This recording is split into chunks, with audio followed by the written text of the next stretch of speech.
welcome back to the Unpolished Show. Today we're actually in the new studio. It's a little rough around the edges. You can see, Chris, you can see a giant mess around us. We just moved into this studio.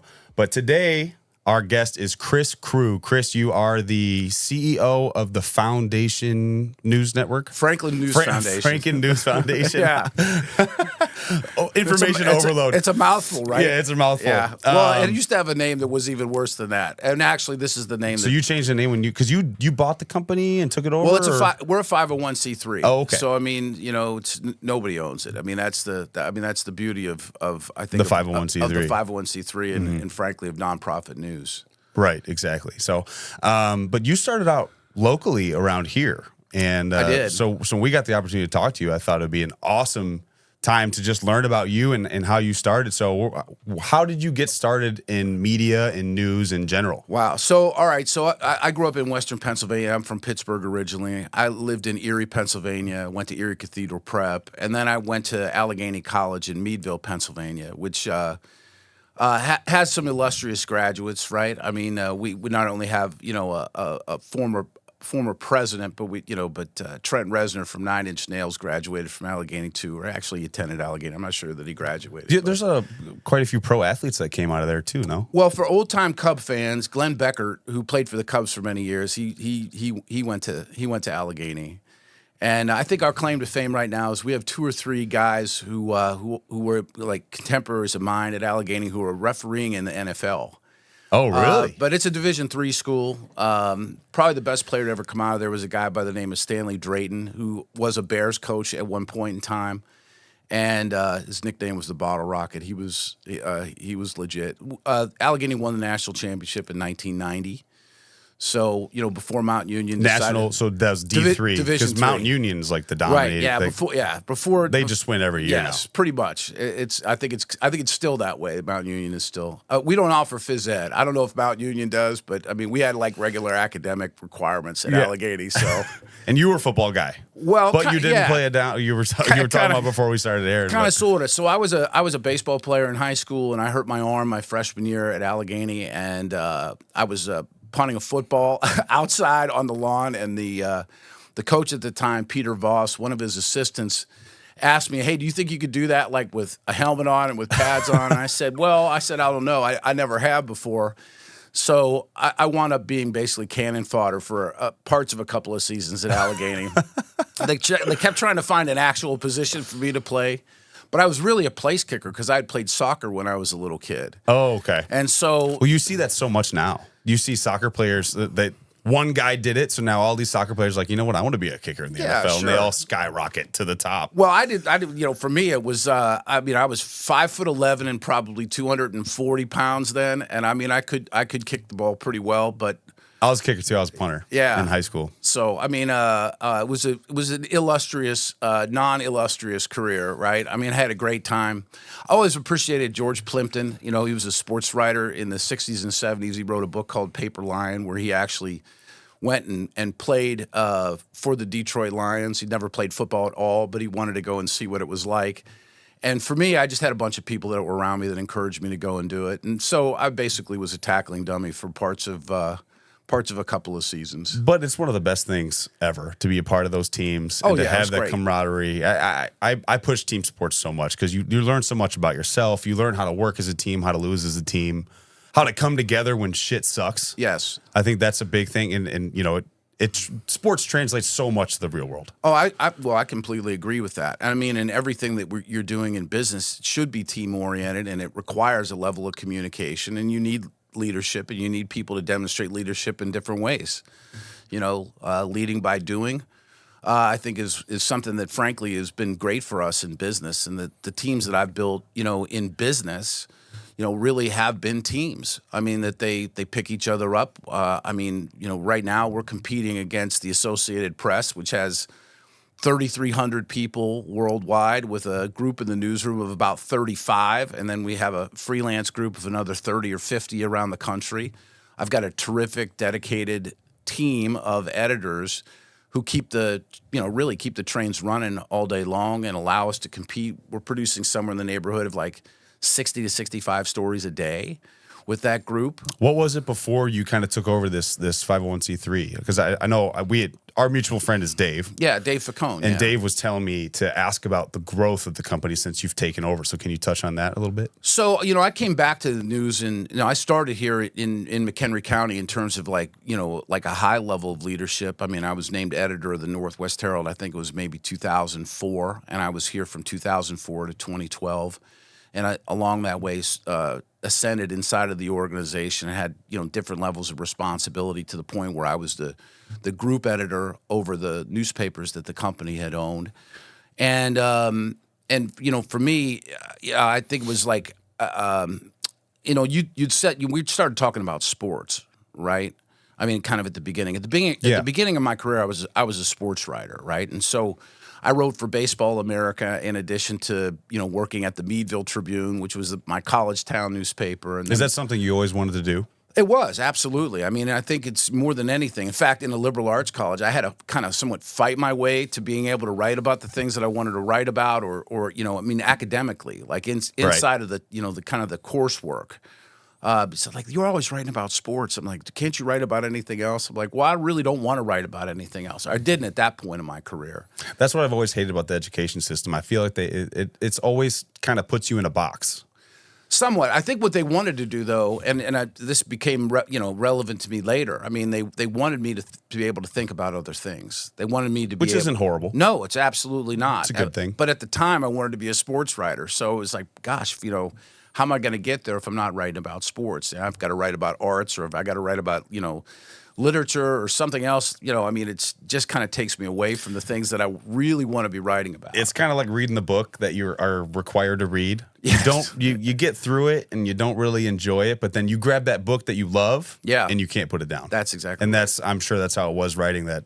For sports, it's much more exciting. It's much more exciting for you. Well, and it was also I wanted to do the work. You know what I mean? And how do you do the work if you're not doing the work? You're not even working when you're doing something you love too. So if you're, writing something about you absolutely love, it doesn't even feel like work. It's like me with the gym. I don't know if you did much background about me. I know Dave told you, but working in the gym, I don't feel like I'm working. Yeah. I'm hanging out with a bunch of people trying to help them get in shape. And that's great. And you do, and I'm sure that the time flies by. I know it does for me in the work that I do. Yeah, absolutely. Sometimes it's slow, of course, if it's, one, maybe two people in the gym. But Sure. for the most part, it does not feel like work, and I'm just hanging out with a bunch of people and helping them feel better. Yeah, we always have a lot more people in our gym. Yeah. But we had to build it to that. We certainly, I think you started asking like, how did you build this thing? Yeah. And I think it was around the approach that we took to the news. I mean, it was not to say like a throwback, but I mean, the news that we created, Franklin News Foundation, very much the same from the standpoint of our approach to the way that we used to cover news at the Northwest Herald, and frankly, and I'm speaking about the news side of the business. That taxpayer's perspective, to the news is really, size, scope, and cost of government, the effectiveness of the initiatives that are coming forward. We've just taken that and we've moved it up, sort of upstream from a local level, whereas we used to focus almost exclusively on Mchenry County when I was here. We've applied it to state level, and there's a huge gap there. For us, frankly, it's a wide open opportunity because, unfortunately, for I think most Americans, that's not the way that they get their local news.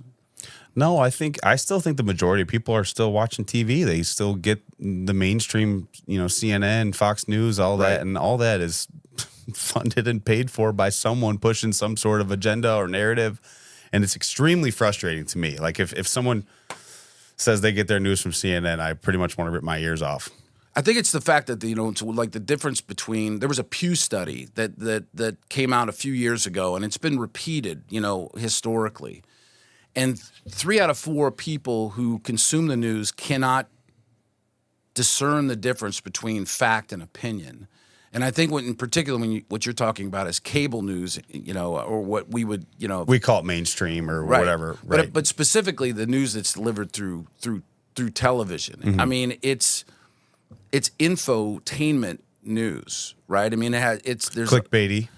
Right. And I mean, and the fact of the matter is, where's the upstream reporting on that? Well, I mean, that was what my organization was created to do. I mean, we're doing the day in, day out work on the news to deliver facts and to deliver it in a nonpartisan way. I mean, the facts are the facts. I mean, in Illinois, we just passed a budget. I think it was like $56.3 million. And we're going to probably spend the vast majority of the summer, our team here in Illinois, pulling that budget apart to figure out what's actually in it. Right? And Nancy Pelosi said many, many years ago, well, we have to sign the bill to know what's in the bill. Well, I think for the benefit of those people who are paying the bill on that bill. She actually said that? Yeah. Yeah. I mean, God. it's like these kinds of things, I think, they somewhat slip by, right? I mean, and they ask for us to pay, a little bit more for this, a little bit more for that. You live in McHenry County, you see what's going on with your property taxes. And then, there's a lot of people who, frankly, who escrow, because they're homeowners and they, that's just the way that they've set it up. They don't even look at their tax bill. They don't see all of the things that are on their tax bill and how the dollars that they're being asked to provide to the county, where they go, and how much everything costs. I think even if they did see it, though, they wouldn't see it. Well, maybe not. I mean, for instance, we just closed on another home. We're buying another rental property, and I'm looking at the fees, and there was a e-doc fee. It just said e-doc fee, and it was $375. I'm like, somebody explain this to me right here. Yeah. Tell me how this comes out to $375, and no one had a good answer. I'm like, just whatever. Yeah.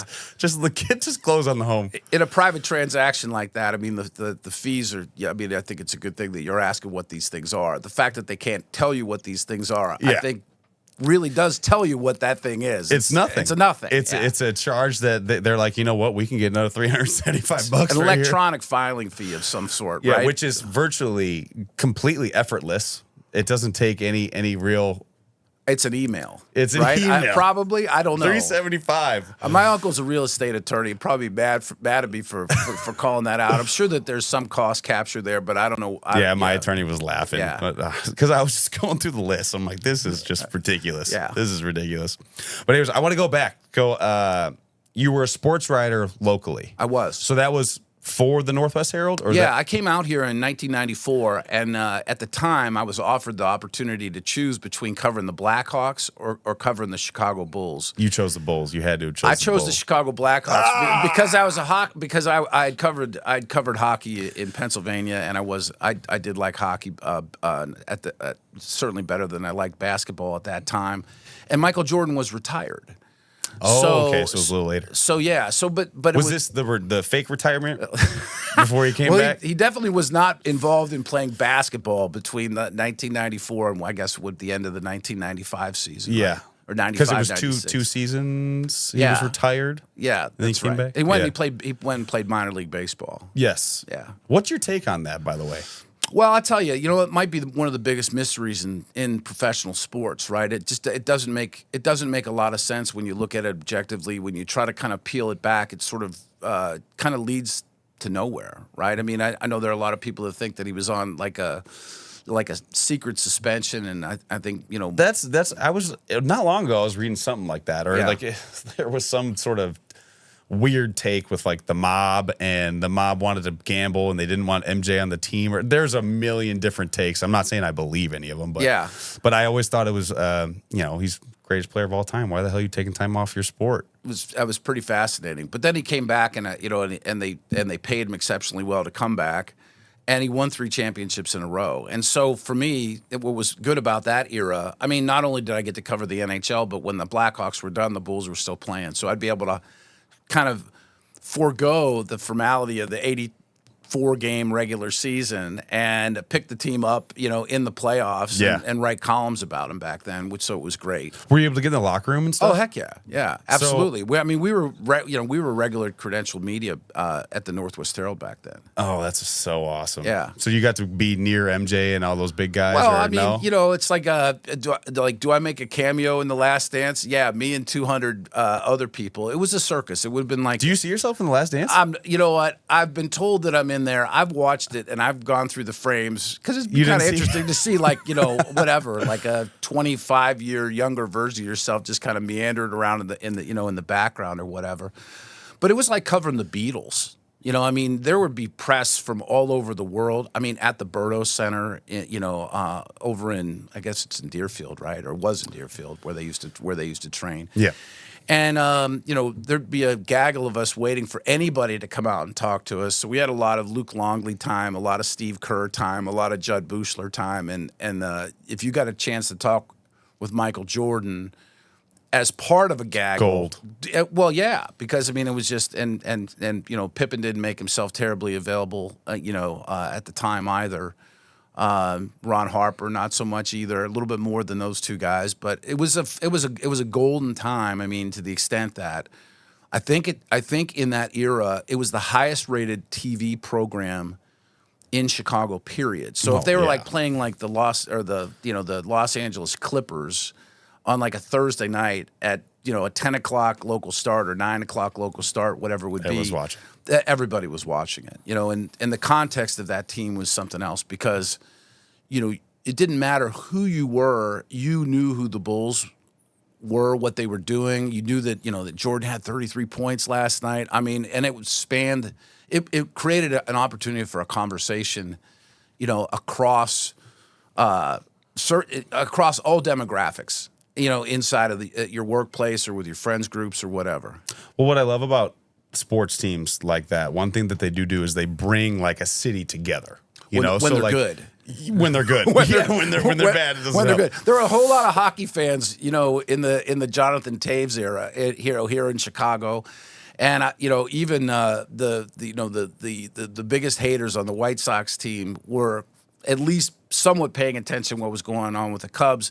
And if you go back in time, when the White Sox went to the World Series and won, there were even Cubs fans that were 100%. The amount of people that came from here to go to the Stanley Cup parade and they never watched a single game I knew a ton of people personally. Yeah. Like, oh, yeah, I'm a Blackhawks fan. Like, since when? Yeah, right. You just want to go party. I mean, the one team that would have the opportunity to perhaps do that again here would be the Bears, right? Because we will only have one football team. We have one hockey team, one basketball team, and one football team, two baseball teams. What's going on with the Bears Stadium, by the way? Didn't they? It's a great question.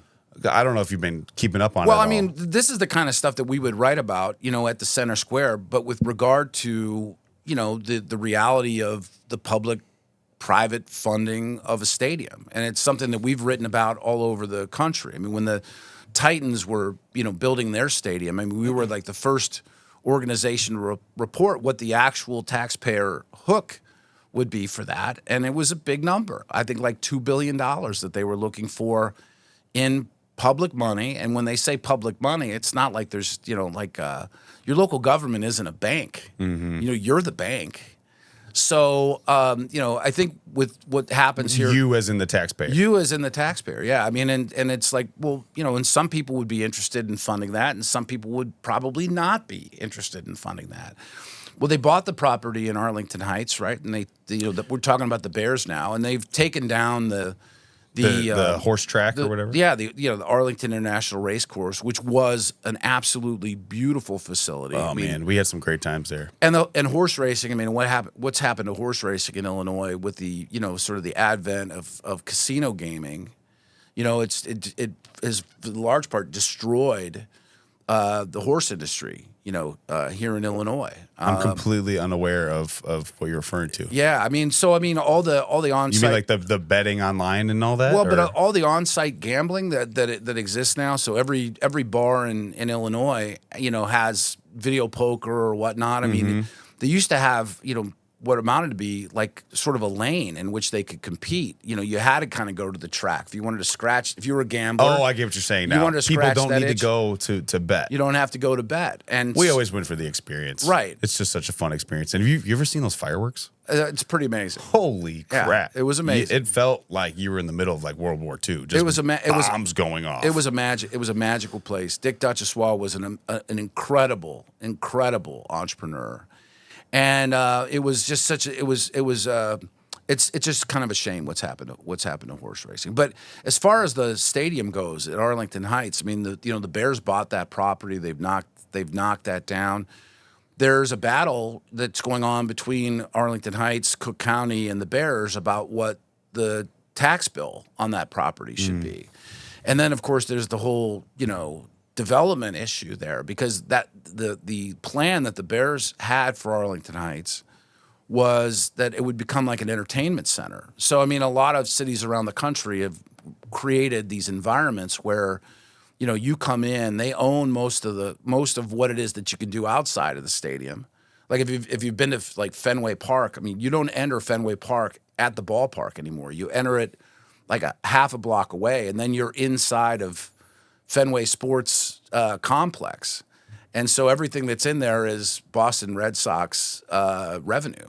It's kind of like St. Louis. What's St. Louis's stadium? They have that the new Busch Stadium. The Cardinals. Yeah. They got that whole bar area. It's like 4 levels of bars. Yes. And then they have this giant TV. Yeah. I would be interested to see if they probably own that too.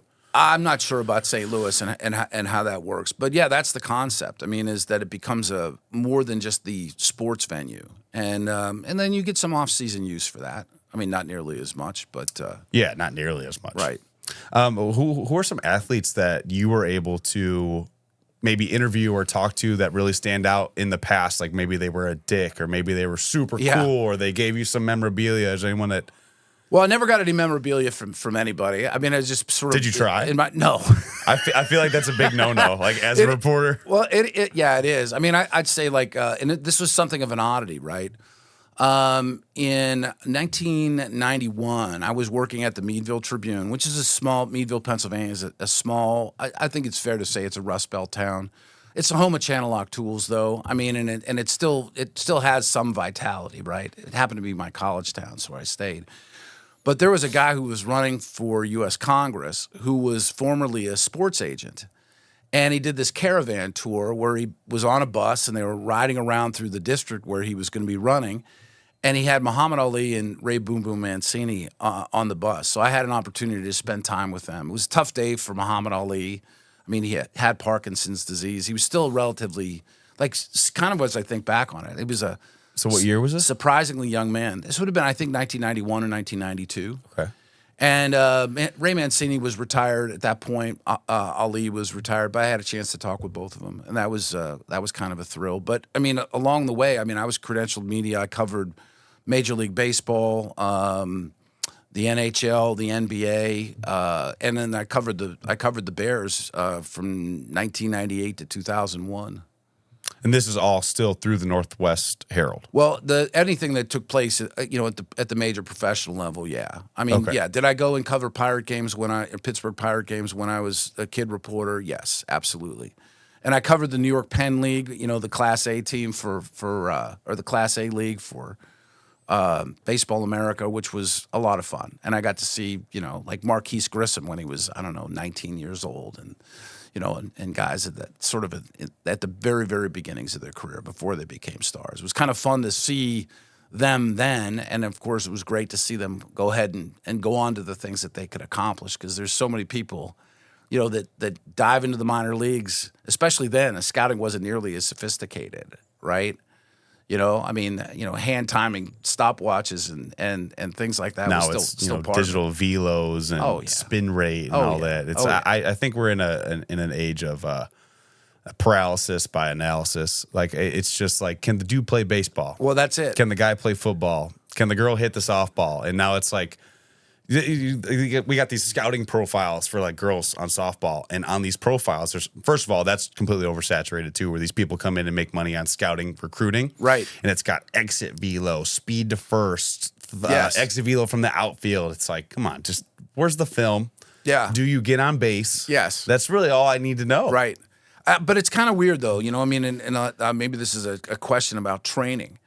It's like I watch the Pirates when I can, right? And I'll watch the Cubs and I'll watch the White Sox, and whatever other baseball game I can find on the MLB TV app, when I have time to watch.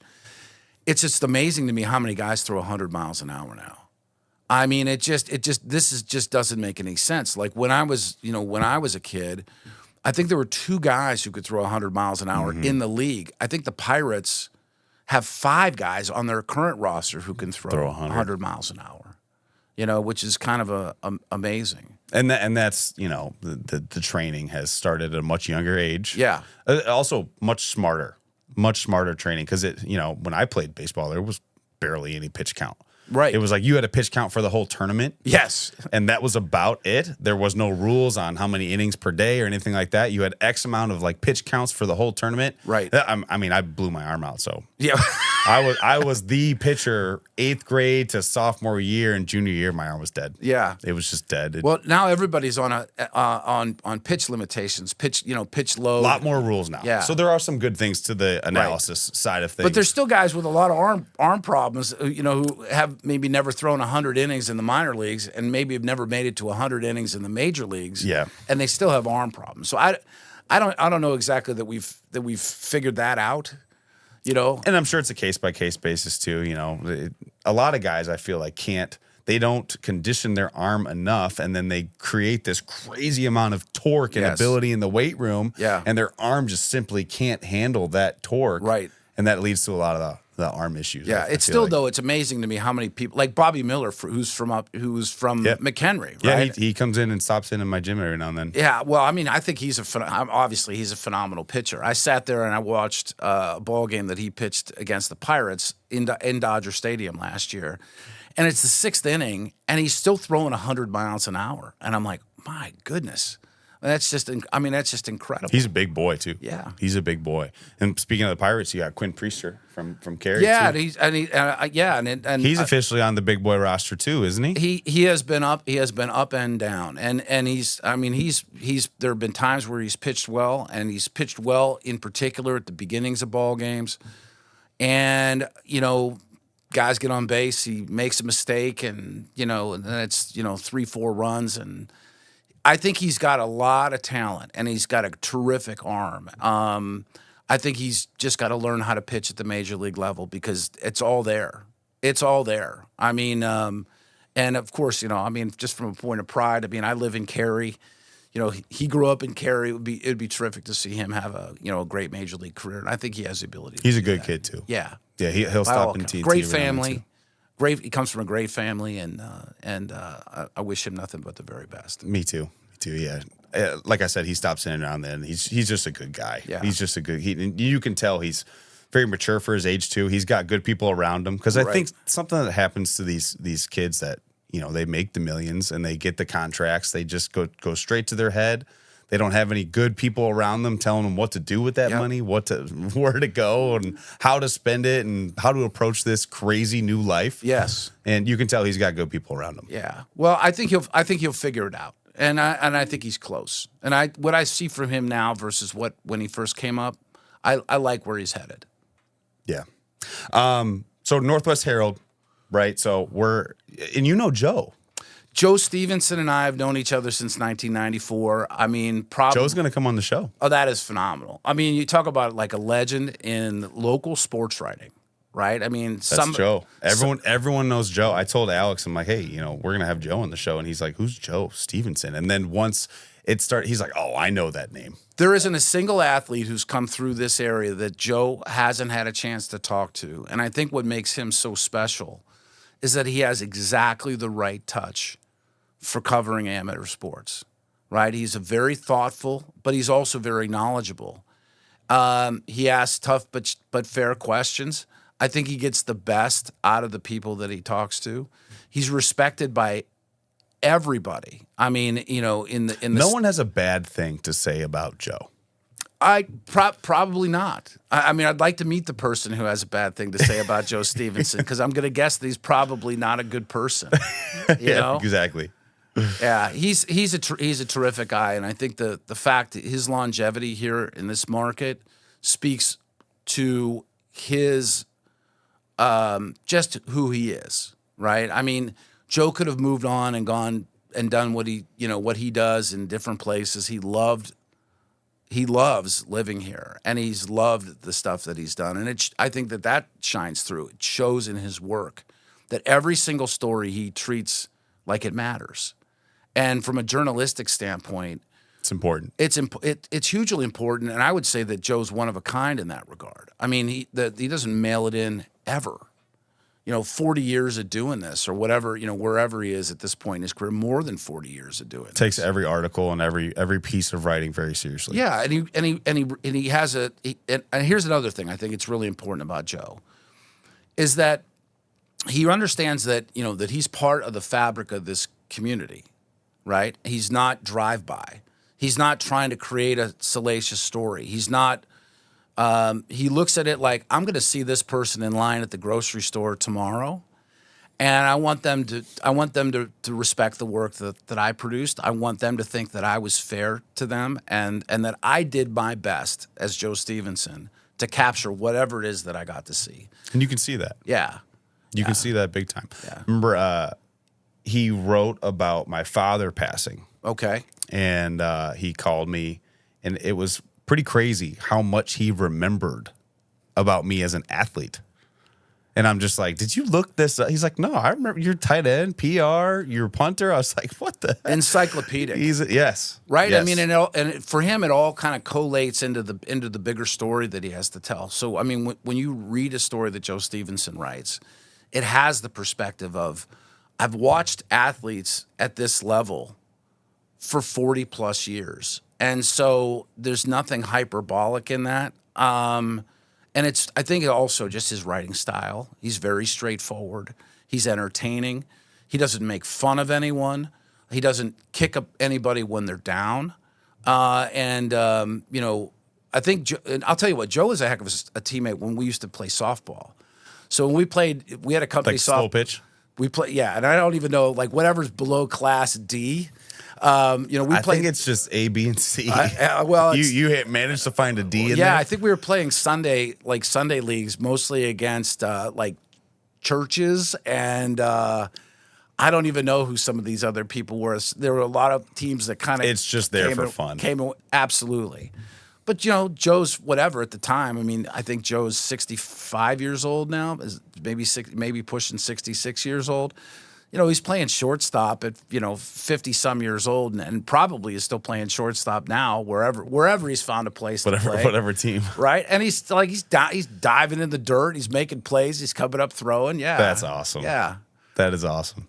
How did you transition? So you were in the sports world, like heavily in the sports world, and that was like your thing. It was for a long time. So how did you slowly transition out of that and kind of talk about your career path up to this point? Yeah.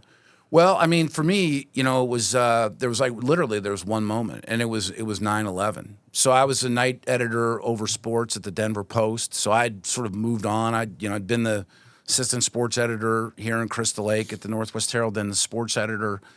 And then I had an opportunity, to be a deputy sports editor, night editor of sports at the Denver Post, which was a huge, leap for me in terms of opportunity and exposure. I mean, I was editing Adam Schefter, I was editing Woody Page, and everybody else that was, at the Denver Post at the time. And and then 9/11 happens, and I kind of had this epiphany. And for me, it was, that sports are great. They had become, at that point in time, nights, weekends, holidays for, 11, 12 years. I mean, back when I was... And that's how long you were doing sports? Yeah, I mean, I think, I was probably 34 years old at that point, or 33 years old. And you did that right out of college, pretty much high school, college. Pretty much well, you did it in college. I was doing it in college, and then out of college. I got my first job in December, I think, of 1991, full-time job. I'd worked at the Erie Times-News in Erie, Pennsylvania, but then I got my first full-time job at the Meadville Tribune in 1991. And literally, when, you and your family would be home, having Thanksgiving dinner, I'd be at the Silverdome, watching the Chicago Bears play the Detroit Lions or whatever the case might be, or New Year's Eve, I'd be watching the Blackhawks, lose 3-1 to whoever they were playing that night.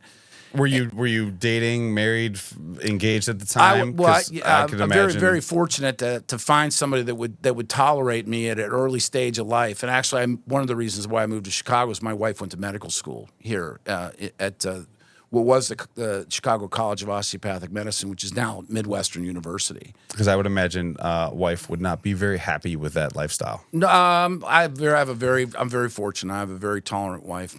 She's like my best friend, one of the greatest people that I've ever met, and certainly the greatest person in my life. That's awesome. But yeah, so I mean, 2001 comes along, and 9/11 happens, and I'm sitting there, watching all this stuff, and I was just thinking, boy, we didn't even. I don't even think we really had a sports page that day. I mean, that's how relevant it was. To the country.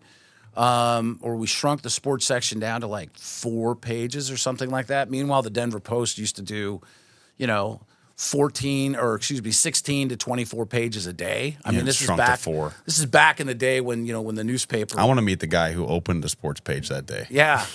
Well, I mean, it was an incredible time for all of us. I mean, in the sort of under the worst possible scenario, right? And it one event captivating an entire country, and it lingered, right? And so for me, my decision was, sports has been great to me. I love it. It has become work.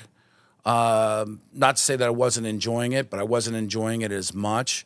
And I just thought there was so much more relevant in the news world, and why don't I go and try to do that? So I remediated in the industry, which is pretty rare, right? I mean, I left a metropolitan newspaper to come back to the Chicago suburbs. So I left, the Denver Post when I was there, I think because of the penny paper wars, we were the 3rd largest Sunday newspaper in the country. We had like a circulation of 800,000 or something crazy like that.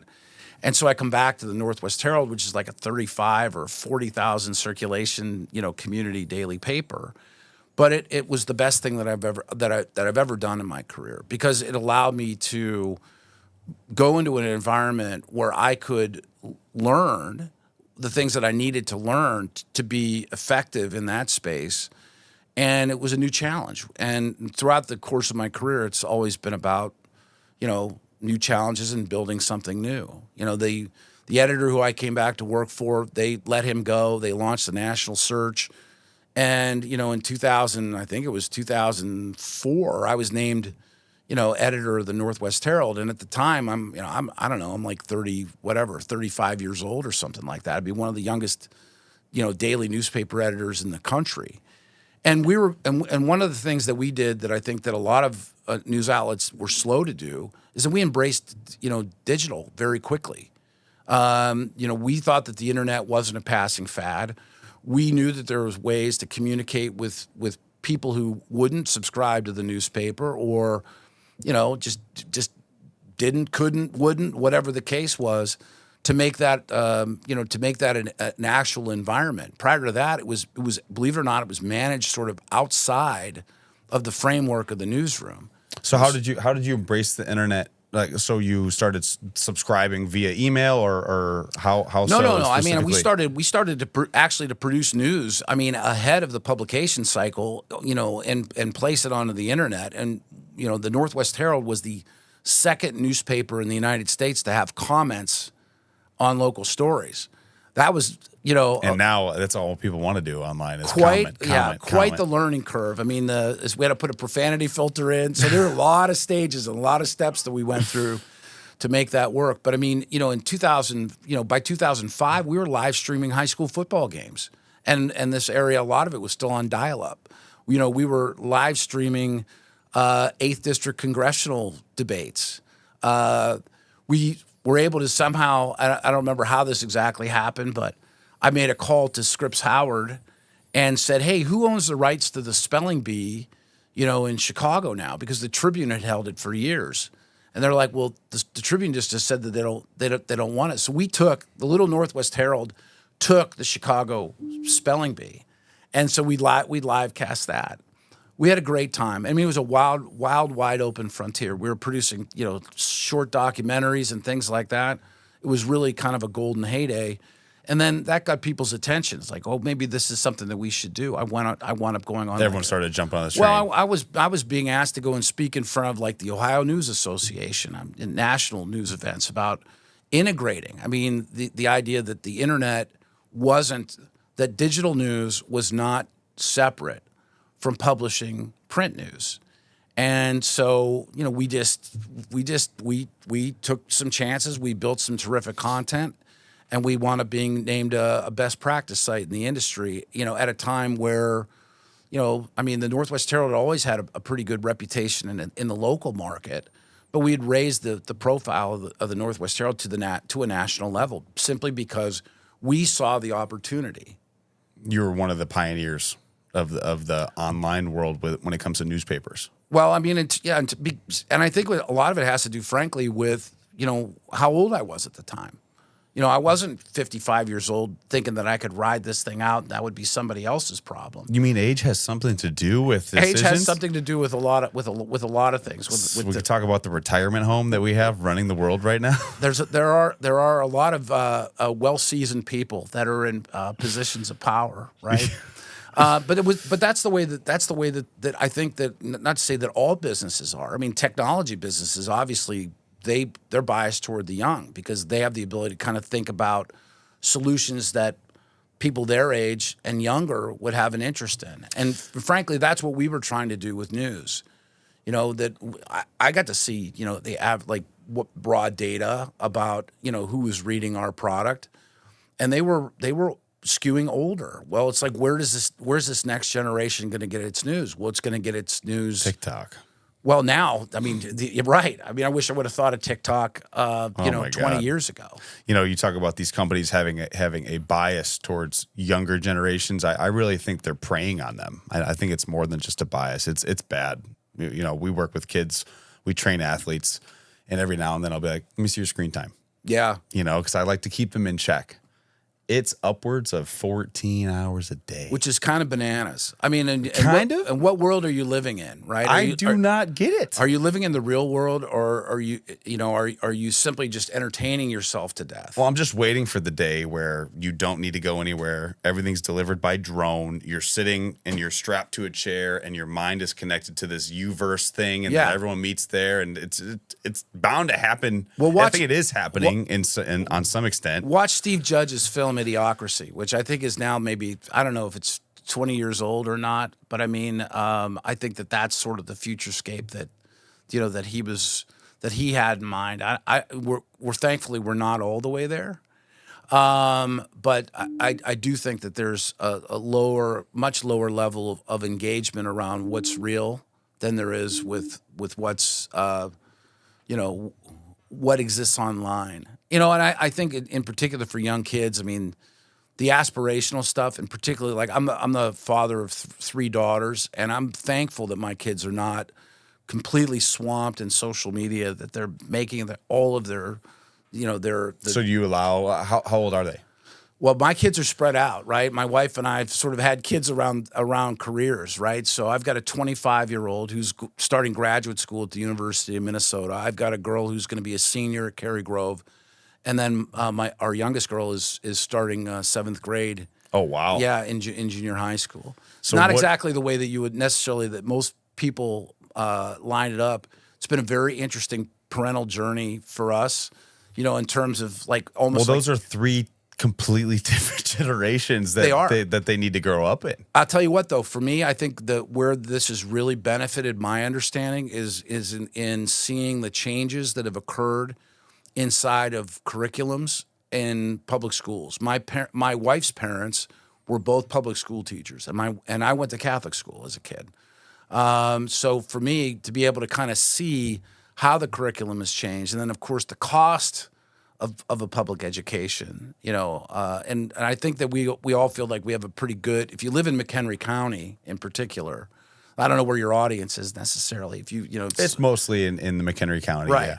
I mean, I think we're for the most part pretty happy with the fact that our kids come out of school and they don't go directly to the penitentiary, right? But I mean, it's expensive, and I think in my last tax bill, we're talking about people not reading their tax bills. I think 72% of my property tax goes to schools. Wow. And I would imagine that the vast majority. Where do you find that information? So I mean, when you get your your bill, your tax bill, it has a breakdown on it. It has a breakdown on it, and you can read line by line. Most people don't, but you can see the cost of education. For the elementary district, you can see it for your high school district. You can see what it costs at the community college level, and you can see what you're paying for programming, and then you can see what you're paying for pensions for every single entity that you fund. And so, you can look at that, and you should look at that, because I think that informs you as to whether or not, based on the outcomes that you see of your kids and the kids in your neighborhood and then your community as a whole, because education is so critically important to all of this, right? To everything that we're doing. I mean, it's about raising good kids to be good citizens, who are going to ultimately replace us, right? You can ask yourself, replace you and take care of you while you're old and frail. I hope so. I hope that's the case. I keep lobbying my kids and saying, hey, don't forget about that time I got you that bike. I didn't have the money to buy that bike. Do you remember that? Don't remember that, Dad, at all. I thought Mom got me that bike, Right. Well, all right, whatever it takes, But yeah, it's on the ongoing realities of raising kids, and it's parenthood is probably the most rewarding responsibility, right? The most rewarding opportunity that each of us has, and I'm not perfect at it. My kids would be the first ones to tell you that. My favorite way to describe parenting is it's the best worst thing ever. It's the best because you get those moments, right? Especially I have a 3 and 1 year old. Oh, so wow, I'm okay. far behind Well, your you. packaging so far has been very good. Yeah. I mean, that's a good grouping. Yeah. Yeah, we wanted them close. We Yeah. wanted them close. But like yesterday, one of my boys was sprinting around in our upstairs, butt naked, screaming, naked boy running, and then Luke, my other little boy, was squeezing his pouches all over the floor, and I'm like, this is absolute chaos. And for a moment I was like, ugh! But then I was like, you know what? I'm gonna miss this. You will. I'm gonna miss this. You don't big miss time. it now. No. But I've learned to catch myself and enjoy like the chaos. Sure. Because the chaos, we're gonna have a quiet house one day, Yeah, that's right. and it's gonna be like, where's the noise? That's it. We need to go find some noise or something. There's only so many Labradors that you could bring into your life to kind of fill that gap. Yeah. We added the puppy. Yeah, we added the retriever puppy. So, but yeah, exactly. So now, in regards to the Franklin News Foundation, Right. So is that it's a politically driven media. It's nonpartisan. Okay. So nonpartisan, independent, nonprofit. And so, we talk to Democrats, we talk to Republicans. The one thing that we're keenly interested in is filling that gap in the market, in the news market, where reporting isn't talking about the size, scope, cost, and effectiveness of government. And so in that regard, doesn't matter if you're a Democrat, doesn't matter if you're a Republican. You want to know shooting the facts. Well, you want to know what things cost and whether people are doing a good job. We cut, like I said, a $56.3 billion state budget, right? That's an annual budget. Will you where you live be able to see how that benefits, because you're paying for it? Will you be able to see how that benefits your life? Is that making Illinois a better place? From July 1st, 2024 to June 30th, 2025, we're somehow going to spend $56.3 billion, right? Where's it going to go? Who's going to get it? What are they going to do with it? Those are the kinds of things that we focus on. And in that regard, set politics aside. A state like Illinois, is not, I would say it's not typical in that you have a Democrat trifecta. You have a Democrat governor, you have a Democrat Senate, you have a Democrat House. And I believe that we still have supermajorities in the House and in the Senate in Illinois. So if you're a Republican and you're looking at this like, geez, my voice isn't really heard here. And then you look at outmigration in the state of Illinois. I don't know that the census has the ability to sort of encapsulate this, but who's leaving, right? Well, it was the number 2 most left state. Yes, I believe last year. I think that's right. I think California was number 1. California had a lot of outmigration, and I was just in California. On my way up here today, I passed a gas station. I was like thrilled that gasoline was under $4 a gallon. Like thrilled. I miss those $2 days. Well, I just $2.50 or whatever. Right. I fueled up my car near LAX, and I didn't buy it at this pump because I'm thinking like, gosh, there's got to be something that's a little bit cheaper than this. I paid $5.69 a gallon for regular gasoline to fill up the tank of my rental car. And I spent exactly that amount of money in Washington State when I left Seattle Friday night to fill up another separate rental car. Both Democratic areas. And I mean, it's the spending. I mean, that is the biggest point of differentiation, right? And what you have to pay. I mean, in California, I mean, there's carbon tax stuff that's factored in Illinois. I mean, our gasoline tax doesn't go that far to necessarily address carbon, but if it did, then we would be paying, instead of $3.95, which is what I saw on the pump today, you'd be paying somewhere closer to $5 right now. And we already have, I don't know what the number is, but I think on an average gallon of gas, I think we're at maybe $1.40. I could be wrong. I'd have to check our reporting on that. But I think the first $1.40 that you're paying on that is state, county, and then municipal tax in Illinois. So that $2.50 gallon tax, or $2.50 a gallon of gasoline that you were talking about, I mean, that's the kind of the difference between, $3.95 and $2.50. It's not really that much of a spread. Correct me if I'm wrong, but didn't California, because they got all these electric vehicles now, yes, they realized there's a much lower income on gas. On gasoline taxes. I know that they're rolling out something, Alex. I think we talked about it too, but they're rolling out something with like some sort of pay per mile carbon tax or highway tax or something. Do you know what I'm talking about? I thought it was like a surge tax. I heard, and it's like when it's like busy on the roads, you get like taxed if you're driving. Yeah, it's a pilot program. Like did you hear about this? Well, that sounds possible, right? I mean, because they've lost so much money on the gas. Well, and you have to feed. I mean, for a lot of these ideas, that are being trotted out in places like California and Washington State. I mean, the idea is the idea, but then you have to come up with the money to fund it. And so, how could I don't know? Like I referenced the Beatles before. I'm not really that big of a Beatles fan, but you think about like the song "Tax Man." We'll tax the street, we'll tax your feet, whatever needs to be taxed. And I think our responsibility in media is not to be advocates fighting against these things. There are plenty of people that can go and do that. I think we need to be able to inform the average citizen as to why these things are. If they want to go and fight it, that's great. If they want to pick up the phone and call their congressman and say, or their state representative and say, hey, what is it? What's going on here? What are you guys doing? You're not representing my interest. I can't afford to pay $5 a gallon for gasoline.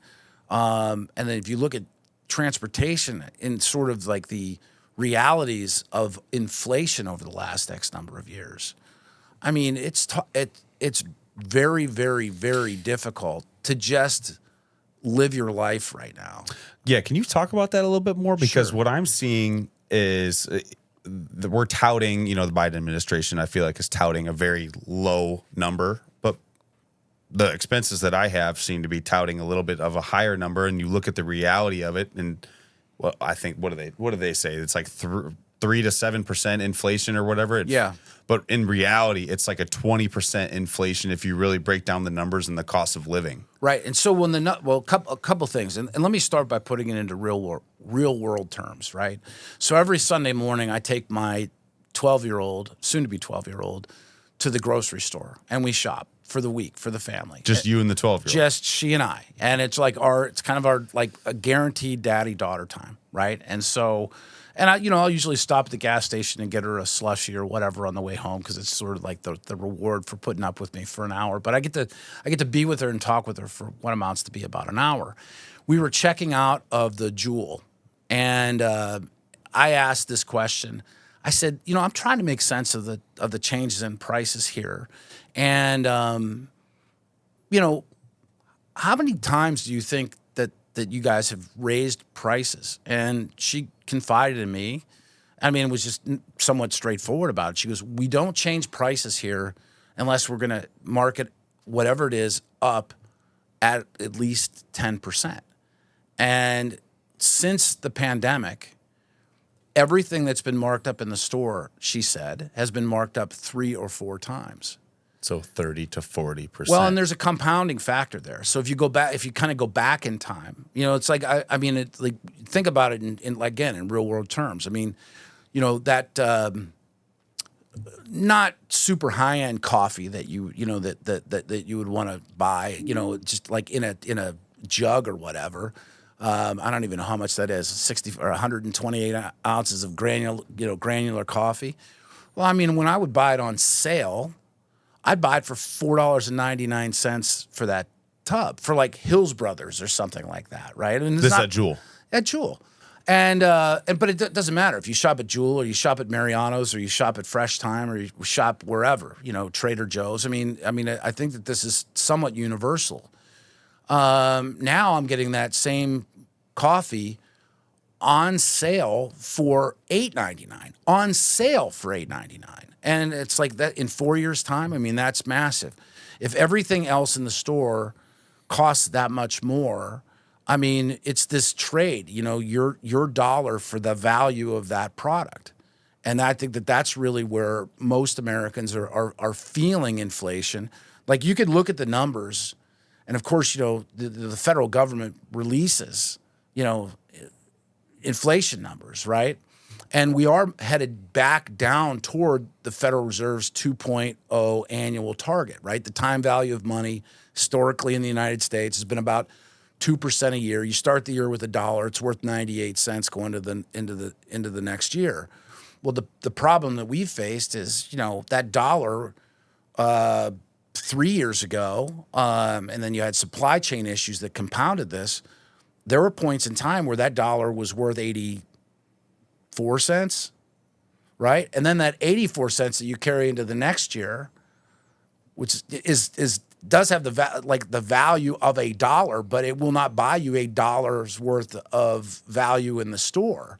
So you're constantly chasing these numbers, and I think I've seen demonstrations of this. Some of them hyperbolic, like 2020 or 2019, 4 bags of groceries, $200. Now it's 2021, 3 bags of groceries, $200. Then it's 2 bags of groceries for $200, and then it's a bag of groceries. I think that's maybe going too far, right? But there's absolutely no doubt that people are being pinched, and it's kind of like the frog that's being boiled. You want that product, you're gonna have to pay for it, or you're gonna have to make it on your own. But inflation, the way that it works over time, a lot of people are suffering. What would you say the biggest causes of the inflation? I mean, obviously printing massive amounts of money doesn't help. Well, I mean, what the stimulus that the federal government did, and I mean, and that started during the Trump era, but it perpetuated into the Biden era. I mean, if you flood the market with more dollars, the dollars are worth less. And that's kind of where we are right now. That's where it started. Yeah. So and like how do we come up from here? I mean, that's a great question. I mean, I do a podcast with an economist, a PhD economist every week called Everyday Economics. I defer the heavy lifting on the thinking to him, but I mean, the simple fact of the matter is, things right now they cost a lot more because there are a lot more dollars that are available in the market. And what comes from here, in the next year will be really interesting. I mean, household debt is at an all-time high. Car repossessions, like anybody that had to go out and buy a car in the last couple of years, where you're buying them at MSRP or above. Crazy high prices. And then after sort of like there was a point in time, and maybe in 2021, where interest rates started to climb, and certainly in 2022, 2023, and now, I mean, I was just curious because we were thinking about picking up an additional car for one of the additional drivers that we have, in my life, and I've got pretty good credit, 10%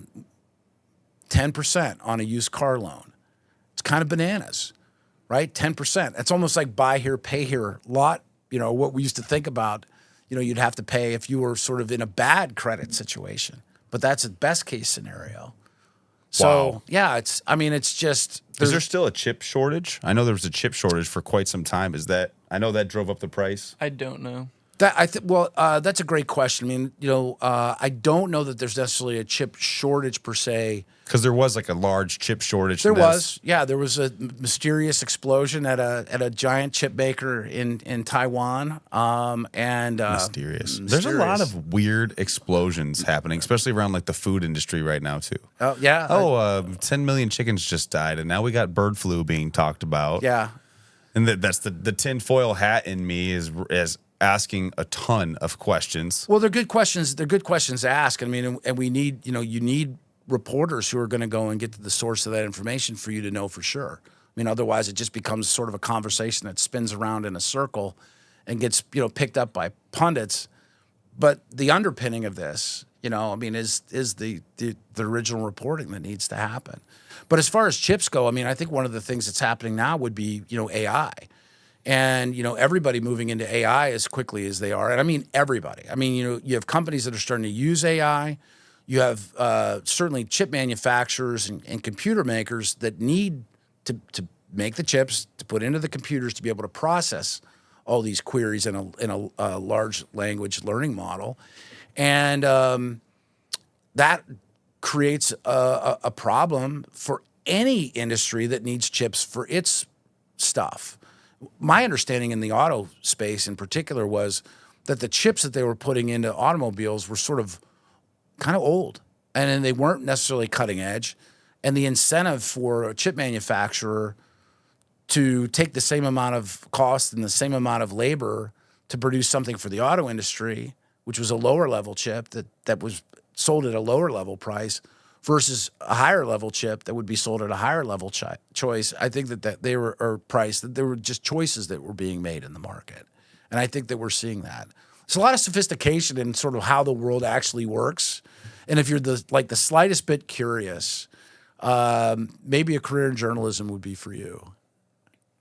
I am extremely curious. I keep finding myself, because I was very anti world news, U.S. news, national news, and then it was actually Trump who, he made the big wave, and everyone's freaking out. I'm like, why is everyone freaking out? Let me learn more about this guy. And that's when I found I was leaning right. I wouldn't describe myself as a conservative, but I would definitely say I'm a right-leaning individual, mainly because the absolute insanity on the left. Sure. That's really what pushes me away. I hear this a lot. I hear this a lot. Yeah. And I mean, I think that, when in particular, when you watch cable news, they're trying to package you into a very specific group, either with us or against us. And there are a lot of Americans that are in the middle. That was the pandemic in a nutshell.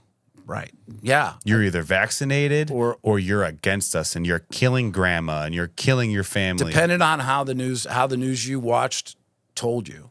I do this experiment where I will watch all three of the cable networks as sort of kind of a course of the way that I end the night to see what they're talking about and how they're talking about it. And it's clear that each of those particular networks very much wants you to think about it the way that they want to tell you about it. And I think that the advice that I would offer to people, who are consuming the news, is don't get locked into a single source.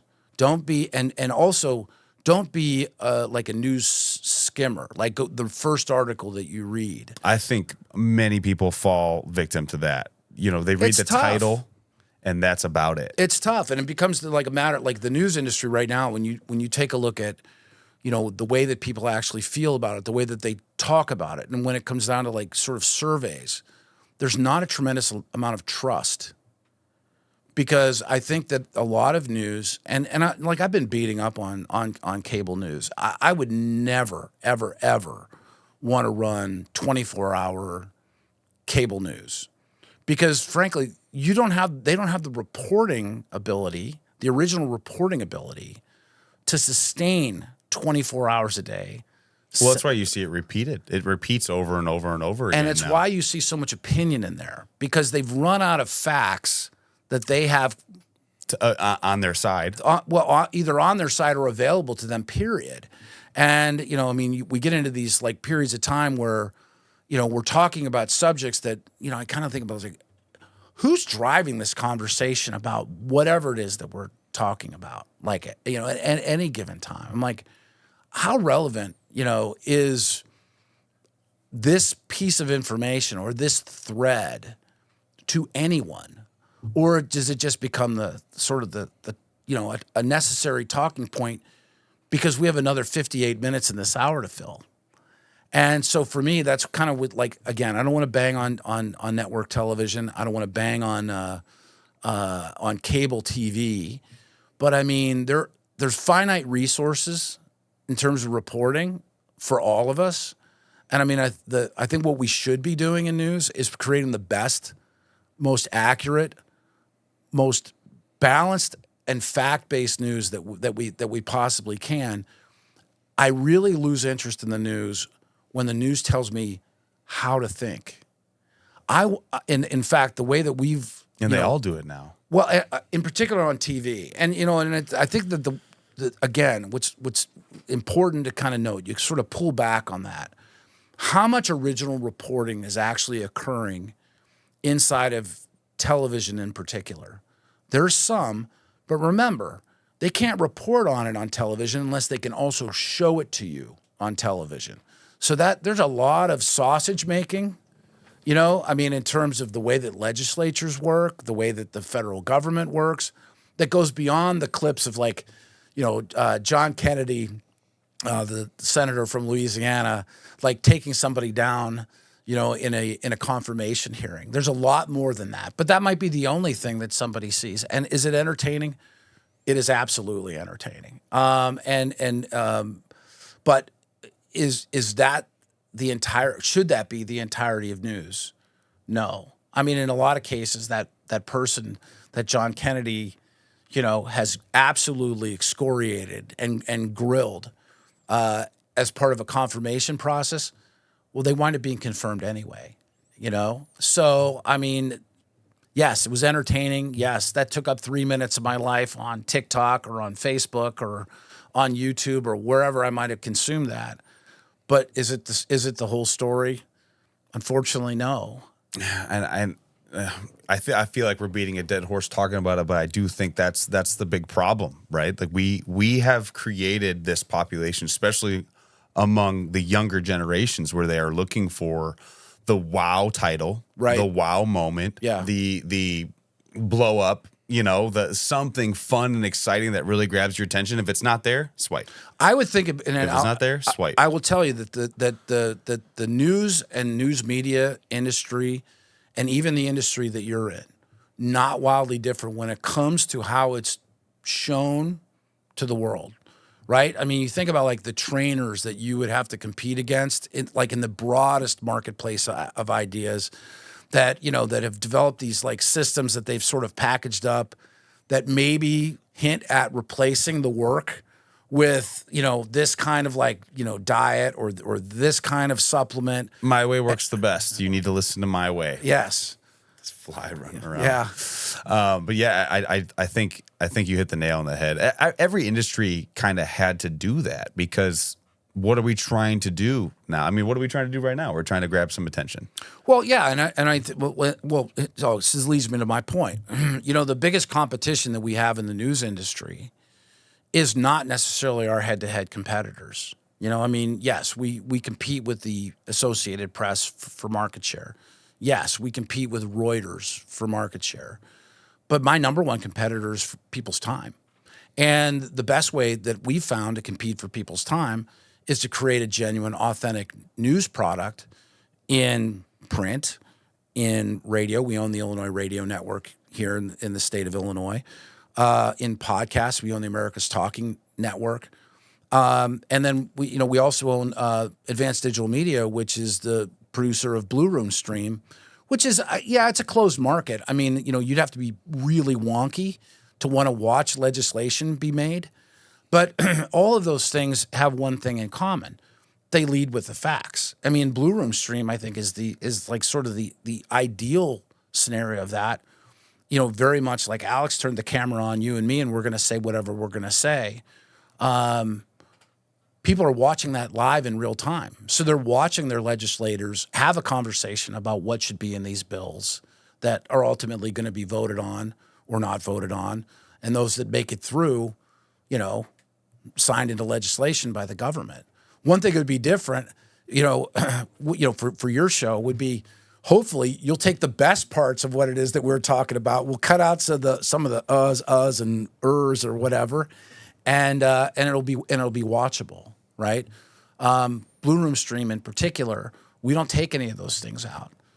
So if a legislator spills their coffee, on the desk, and that's on there. Yeah. Well, Alex and I have talked about that quite a bit. We don't want to do any editing. Like we really want the audience to feel like they're a fly on the wall. I applaud that approach. I think that's really terrific. With our audio products, we only do light editing because the vast majority of it has to be aired over radio. So just for the expectations of broadcast. Mm-hmm. Yeah. So like the Center Square Radio Hour, which airs on WIND, AM 560, The Answer on weekends, and the Illinois in Focus podcast, which is the Illinois in Focus radio show, which also airs on WIND on the weekends. There are productions. Very seldom do we have to stop, but we do choose to stop. In particular, if we get a fact wrong, because we don't want to get a fact wrong, and so our on-air people are having this conversation, and the producer who's pulling this together. Any one of the people that's involved in it can sort of pull the ripcord at any time and say, well, hold on a second. I got that. I think I got that wrong. Let me look that up. Let's back that up and let's try that again. But to the credit of the people that we have when we're producing these shows, and we don't just produce, audio content for Illinois. I mean, the Center Square Radio Hour, that's aired nationally, across the United States. It's a news magazine. And you host that. I host that, yeah. Do you host the other one too? The other one you mentioned? I started the Illinois in Focus podcast with Dan McCaleb, who also, lives here in McHenry County, who worked with me at the Northwest Herald. I mean, an absolutely fantastic editor. And Dan and I have known each other for a very, very, very long time, and we've worked together for many years. Dan has taken on the Illinois in Focus podcast because simply You're limited on time. Well, I need to do the things that I need to do. In my role, I don't want, the way that the foundation works, and we're unique in this regard. Yes, we're a philanthropic. We own 2 for-profit businesses.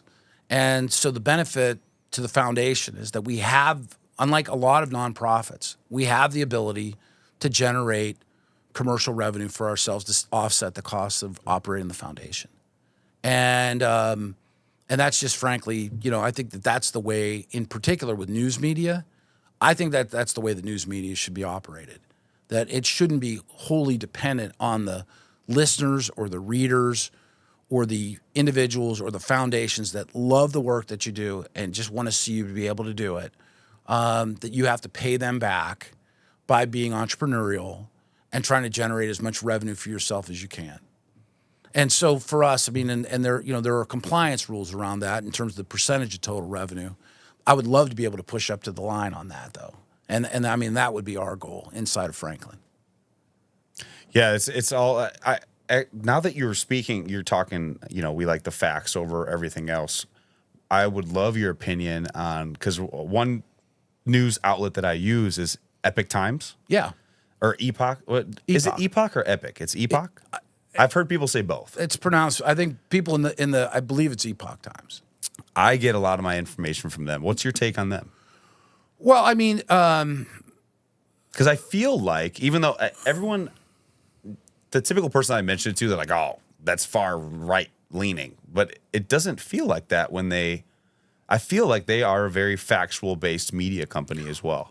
I tend to favor the news outlets that lead with the facts and they keep subjectivity out of their work. I think the Epoch Times does a fairly good job of that. I've got respect for anybody who's out in the news marketplace right now that's trying to deliver straight news. They have different sources than we have. They have different levels of information. I can't verify everything that they write as being accurate any more than they could verify everything that we write as being accurate. Like I'd said before, I mean, I think there's value in having multiple sources. And if you find yourself being a leans right person, you should try to consume some leans left content. Find the lean left content that you can palate, and vice versa. I mean, even if you can't palate it, you got to kind of force feed yourself if you want to remain. If you just want to feel good about the way that you think about things, there are plenty of news sources that you can go out there and find that will validate every single feeling that you have about the news. But I mean, I think that we're at this point in time in news where people have selected the news they would like to read, to see, because it affirms them. Because it affirms their point of view, and they do that to the exclusion of actually having a sort of a clear picture. I mean, I think it's important if you're on the right to know how the left feels about certain things. If you're on the left, it's important for you to understand how the people on the right feel about things. The problem is, I don't think that there's a willingness, in particular in a media landscape now, that is so driven by subjectivity and opinion. I mean, or you're saying overall media right now. I mean, where does this ultimately go? I mean, does Rachel Maddow fight Sean Hannity, in Times Square for, world dominance, and they literally take the gloves off and that would get views. It would absolutely get views. And I think that that's one of the fundamental problems, is that not all news, the news that people would want to watch or would gravitate toward naturally, is the best news. And it's hard to make a story about a particular piece of legislation interesting, unless, of course, there's some connection to it. And where we've always found connection in the coverage of the news to people, especially in markets like McHenry County, is they want to do X, Y, and Z. Oh, okay, well, that sounds good. Oh, well, it's going to cost you an extra $600 a year on your property taxes, and maybe you could take it down to the lowest level. Hey, my community bought a golf course. Oh, that's cool. I love playing golf. Oh, well, you can't play there for free, but we own a golf course now. You could play there. It's $1,800 a year. Oh, okay. Well, that's interesting to me. What does it cost if I don't live there? $2,000. Why does my community own a golf course then? We built a water park, right? And we build dog parks and things like this. But then you have to go out and buy a tag as a local resident to use them. I'm like, well, okay, so but your tax dollars are going to it anyway. I'm paying for it, and then I'm paying for it some more. And I don't know that everybody understands that. Government doesn't have the ability to create value, right? Government can print money, but it doesn't create value. I mean, what does government build? Government doesn't build anything.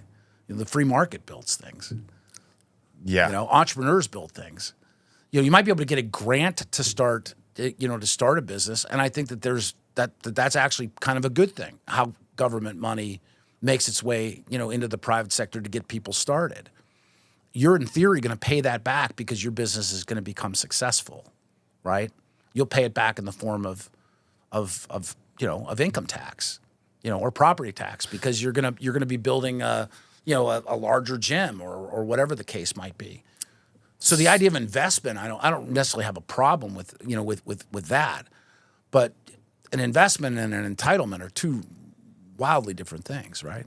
So how do you as a news media organization tackle that fact that people need everything to be interesting? Do you change your approach to it? How do you? I think it's a really good question. I mean, I think it's important, in particular when you're talking about things that exist inside of the economics of government, right? Which is really at the core of what we do. Again, the size, scope, cost, and effectiveness of government, like government accountability. It's to be able to tell that story in terms that people understand. And again, the number one term that most Americans understand is it's going to cost me an extra 25 cents a gallon for gasoline because of this tax that's been implemented in my state, which begs the question, what are we going to be doing with that 25 cents per gallon that I'm now paying? And do I, as the reader, do I think that's a good idea, a good use of my tax dollars, or do I not? I mean, one thing that's beautiful about this country is that we get to participate in our government, right? And so, the apathy that I think has kind of set into the United States, some of that has been fueled by a lack of straight news reporting that's explained to people like how we got from here to over here. Like, how did gasoline, go from, of course, during the pandemic, we had oil reserves that were like literally overflowing to the extent that oil companies were paying to dump oil elsewhere outside of the United States. That's all gone now. Long gone. And we burned through the strategic oil reserve, right? That's one of the ways. Well, he used that to, my understanding, tell me if I'm wrong, I don't know what the hell I'm talking about, but the Biden administration used that to kind of keep the prices down. I think objectively you could say that's true. Yeah, and right now, what are they doing to... Now, there are no reserves. There are zero reserves left. I'm not certain of that. Okay. I think our reserves are they're low. I don't know that they've been completely depleted. I don't know that at this point in time, because it's not a story that I've seen us or anyone else write recently, where we are on the pathway to restoring that. Pretty important thing to have a strategic oil reserve. A little backup. Yeah, a little backup, right? Because there's stuff that's in the ground and there's stuff that gets refined, but when you use it, it's like it's a finite resource, right? It's. Well, not only that, but we're completely dependent on other countries right now. We shut down the Keystone Pipeline, and in regards to gas, well, right now in the United States, I think, I could be wrong about this, but I had read a story earlier this year that we were producing oil at a record rate in the United States. But I don't know we were. I don't know that we are keeping up with the demand. Because you're always behind that. You're always behind that curve, right? Or we got ourselves behind that curve. So at this point in time, I'm not sure. We'd have to take a look at that. We talked about a little bit how the lack of trust. Yeah, in media. Did you notice a drop off in your statistics and your polling when it comes to lack of trust in media, or like how do we get that trust back? And I guess it's just we've answered it. I think it's really hard, right? I think for regardless of what business you're in, news media is a business, right? It's an operation. If you own a newspaper company, you really own a manufacturing company, right? That print newspaper that comes out gets thrown on your door. I don't know how many people touched it between the time that your last paper left your doorstep to the next paper showed up. Dozens in any market, dozens, right? If you don't have the ability to put that newspaper on people's driveways for a reasonable price, you're gonna lose market share. And which is what has happened. The willingness for people to read the news in that format the hard part has changed.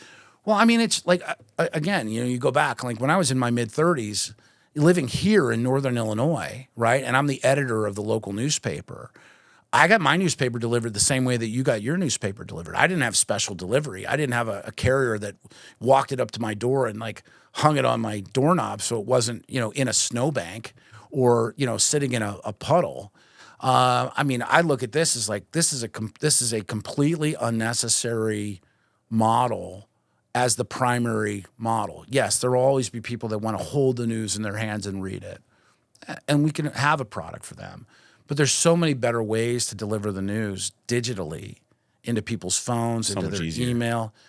It's easier on the consumer side, for sure. The biggest challenge there, though, is the revenue. That the digital revenue doesn't line up with what the revenues used to look like, when we in the newspaper industry had a lock on the market. You used to have to go if you were an advertiser, if you wanted McHenry County, if you were a car dealer in McHenry County, if you're a realtor in McHenry County, if you're the hospital in McHenry County, you wanted to get people's attention, you had two choices. There was one viable radio station in this market and one focused countywide newspaper. And so, now, I mean, with the way that Google works and the way that Facebook works in terms of ad choices and ad options, I can get a discount coupon from Joe's Pizza on Main Street directly, from Google because they're buying a local Google ad program and they're completely undercutting the local news publishers. What's lost in that is, remember, Google doesn't produce news. The local market produces news. So you take the local market's ability to fund the creation of news, you've taken away local news. I mean, that's kind of a problem. I mean, just from the standpoint of understanding what's going on, it's like whether you like the local newspaper, and the vast majority of people and this is how they've been surveyed over time. Do they like their local newspaper? They read it. They don't always like it. But when it's gone, I mean, right now I get better, more frequent, and I'm loath to say more accurate news from my local government than I get from my local newspaper about my hometown. Now, I'm not saying the government should be in the business of delivering news. In fact, I'm saying my opinion would be exactly the opposite of that. However, I would rather have some news than no news. And at the very least, I could ask questions. I live in a small enough town. Like if you live in Chicago, I don't know that you could pick up the phone and call Brandon Johnson and ask him for his opinion about what's going on here. I'd love to do that. I'm sure you would. And that would probably be actually he would be a terrific guest on your show if you could Alex start writing the emails. Yeah, if you could get him out to McHenry to talk about Chicago, that'd be fascinating. But I mean, I think that well, obviously, I mean, I've worked in a career that largely has been in media. I do believe that there's a tremendous amount of value in people understanding what's going on.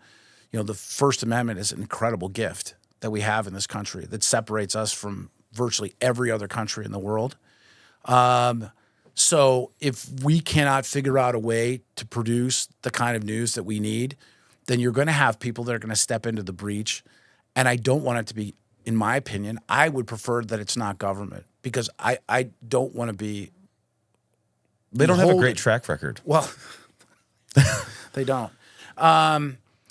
Things that government have come in and fixed recently. I don't know. I'll leave it right there. You tell me what the good things are. I don't have one. I'm not interviewing you. I wanted to talk to you about the pandemic too because the pandemic, I feel like I might just be hopeful when I say I think it woke a lot of people up. Yeah. But I also think the same amount of people, I think it was 1 for 1. I think a lot of people were just like, screw it. I don't have any control over this. I'm done paying attention. People turned off. They were turned off because they don't want to admit they were wrong. Or I found that so many times because I was a very outspoken person about the vaccine, about all that crap being shoved down us, the propaganda that went hand in hand with it, and telling us, going on TV and saying, you got to get the vaccine or you're going to die this winter, like the winter of severe illness and death. And we found so many people had this moral superiority in their ignorance. Right. They're like, I'm not going to listen to you. There's no way. I had family in my house. And I'm like, look, this is why I think you shouldn't get it. Like, I'm not listening to you. Well, let me come downstairs. Let me show you something. It's like, no, I'm not listening to you. It's like, I just wanted, it's not even me talking. I want to show you something. And that, I feel like, is the biggest problem that we have is this. People are not willing. They're not, because you have to put effort in. Yes. Just like you said, if I want to listen to both sides, I have to put effort into this side. And I have to put effort into this side. You do. It's time consuming. It is. And the number one competitor that we have is for people's time. I mean, we know that. I mean, so I guess obviously, when you talk about something as complex as a human being, right? We're all wired a little bit differently, right? I think that, and we all have different obligations in our lives. You know, I mean, we don't all just get to like say, I don't know, between 6 and 7 p.m., 7 days a week. I'm just going to be able to be left alone, and I'm going to be able to sit there, and I'm going to be able to consume news, and I'm going to spend the first 20 minutes watching this, the next 20 minutes reading this, and the final 20 minutes, you know, listening to a podcast about this, and then I'm complete, right? And the news moves very, very quickly. I mean, even local news. I mean, it moves fast. And I think that's one of the problems too. Is it's just so freaking saturated. So it's like where do I get it for one? I think it's important. You know, now in particular because you know the local news outlet, whatever it was, you know, whether it was you lived in a market that really didn't have a local newspaper, but you had a local radio station, and which read a lot of the news stories from the regional papers that that feed into it, or if you lived in a market that had a local newspaper, or if you lived in a regional place, like I don't know, like largely like some of the northwest suburbs, especially in Cook and Lake County, are somewhat homologous, right? I mean, it's like they're big enough to be something, but they don't have their own local news outlet. They used to be able to consolidate the news for you in a package that made sense to you. Like that's what the value of the newspaper was. I mean, and if you think about how comprehensive the newspaper used to be, I mean, I would say it's sad that it isn't that way anymore. But things evolve and things change. Well, things have turned more opinion, like you were speaking of earlier. And moving a lot faster, a lot faster. I mean, the idea of waiting till tomorrow to read what happened today, I mean, that's where I think the ship has sailed, on the newspaper, for a lot of newspaper publishers, because you have to have a highly competent digital product to compete. And then you're still going to have an audience of some size that wants to see it, like what amounts to be a compendium of the previous day's news, and maybe something that they didn't see elsewhere, something that was maybe held back, like an exclusive story that's delivered in print. But you see that less and less now.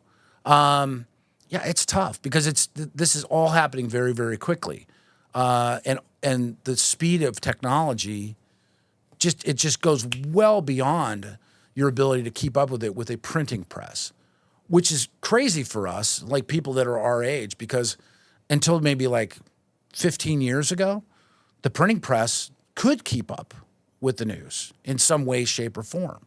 Well, and now that is a massive struggle, that everything is digital.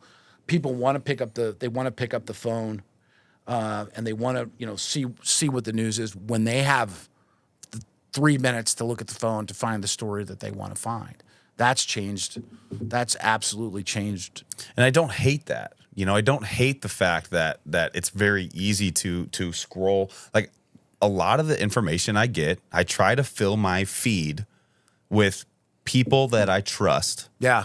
So I can quickly get information, because I'm running a business. Yeah. I've got a busy life. I've got a 3-year-old, 1-year-old puppy. Right. And I'm sure people can relate in that aspect too. But I probably do a little more due diligence than the average person. But again, it's kind of like it's a double-edged sword, the phone and social media and technology. I think it's made us it's given us a lack of attention to detail. That's for sure. But it's also given it's so easy to find information and look for information. And again, it's easy to find that biased information like we keep talking about. Well, how many of those stories that you're scanning through is, and I mean, this is the reality that we all face in the news media world. How many stories is, can you produce in a day where the story is, full stop? Like the story's done. Like this happened, it's over. Here it is, all of it. And I mean, and maintain a reader's attention from top to bottom. I mean, the reality of it is, like the center square in particular, one of the reasons why we've had this meteoric climb in the last X number of years. Almost 1,000 outlets across the United States have used the center square in the last year. There's no opinion in it. It gets straight to the point. The stories are only about 550 to 650 words. Well, and like that is surmountable. And this is audio. This is our print product. This is the print product. Center Square. This is the Center Square. Yeah, I mean the Center Square Radio Hour. The idea behind that is to take some of the best stories that we've done over the course of the past week, and spend a little bit more time with them, talk about them, break them down a little bit with the reporters who report it, not to opine on them and not to offer opinion, but to talk about sort of how the reporter went into the story, what it was that they learned. And kind of go a little bit beyond, what they were able to read, but again, not opining on it. Forgive me if I sound like a broken record. I mean, I wrote a column in this market for 10 years, and longer than that. When I went back and I was a sports columnist, I have no beef with people who work in opinion. I appreciate those who work in opinion who do their own reporting, and then they opine on it, and they don't take somebody else's story or a conglomeration of stories and then offer an opinion on it. In my view, that's lazy because you're not bringing anything new to the reporting. You're only bringing something new to what you think people should be thinking about. Right. And so I just don't know that there's as much value in that because if you think about it, it's like, well, how does a story ever evolve via opinion? I mean, you're guessing. Even if you have great sources, you're just offering a point of view on what you think the news is. In a lot of cases, columnists haven't vetted the story themselves. They haven't reported the story themselves, and so they're just taking somebody else's work, taking it to be true, and then spinning it off in whatever direction that they want. And what's good about that? I mean, it's in my view, I don't find that to be anywhere near as valuable as day in, day out, X's and O's reporting where you're somebody who is doing the work of the reporter is actually talking to a source and asking the questions that they think the audience wants to understand more clearly for the benefit of that audience and bringing something new to light. It's a lot of turning over rocks. Being a journalist and doing it that way, I will tell you, it's hard work. And it's a lot of work. It's a lot of work.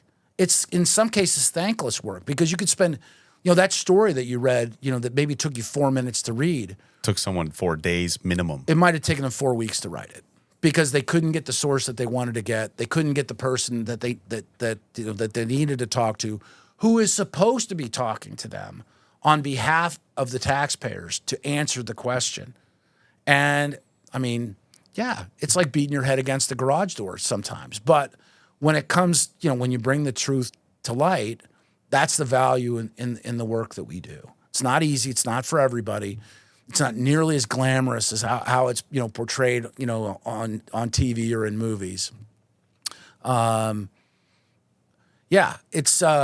I'll tell you what, I don't want to live in a country where that doesn't exist. I could not agree more. Or isn't permitted. Yeah. I could not agree more from that aspect. So now, opinion aside. Yes. Is our president mentally fit?